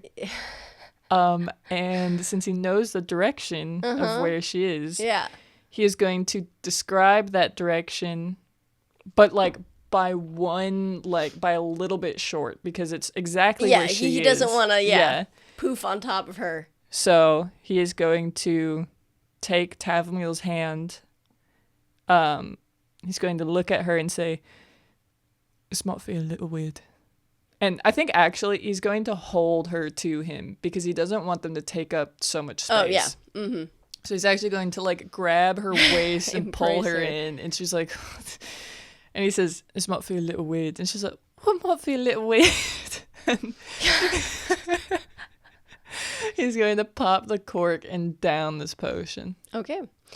So you down this potion. You feel yourself breaking apart into the particles that make you up. Mm-hmm.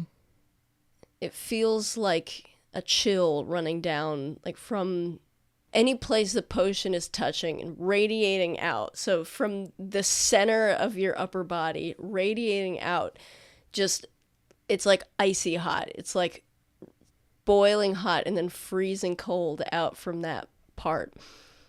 And you can feel the pressure of gravity weighing you down, and your muscles that are, sore from all the activity. You can feel all of that. You're suddenly completely weightless. All of that goes away. And you feel yourself being pulled in a direction. You can feel the wind, whatever it is, the air moving quickly past you, the cold of that.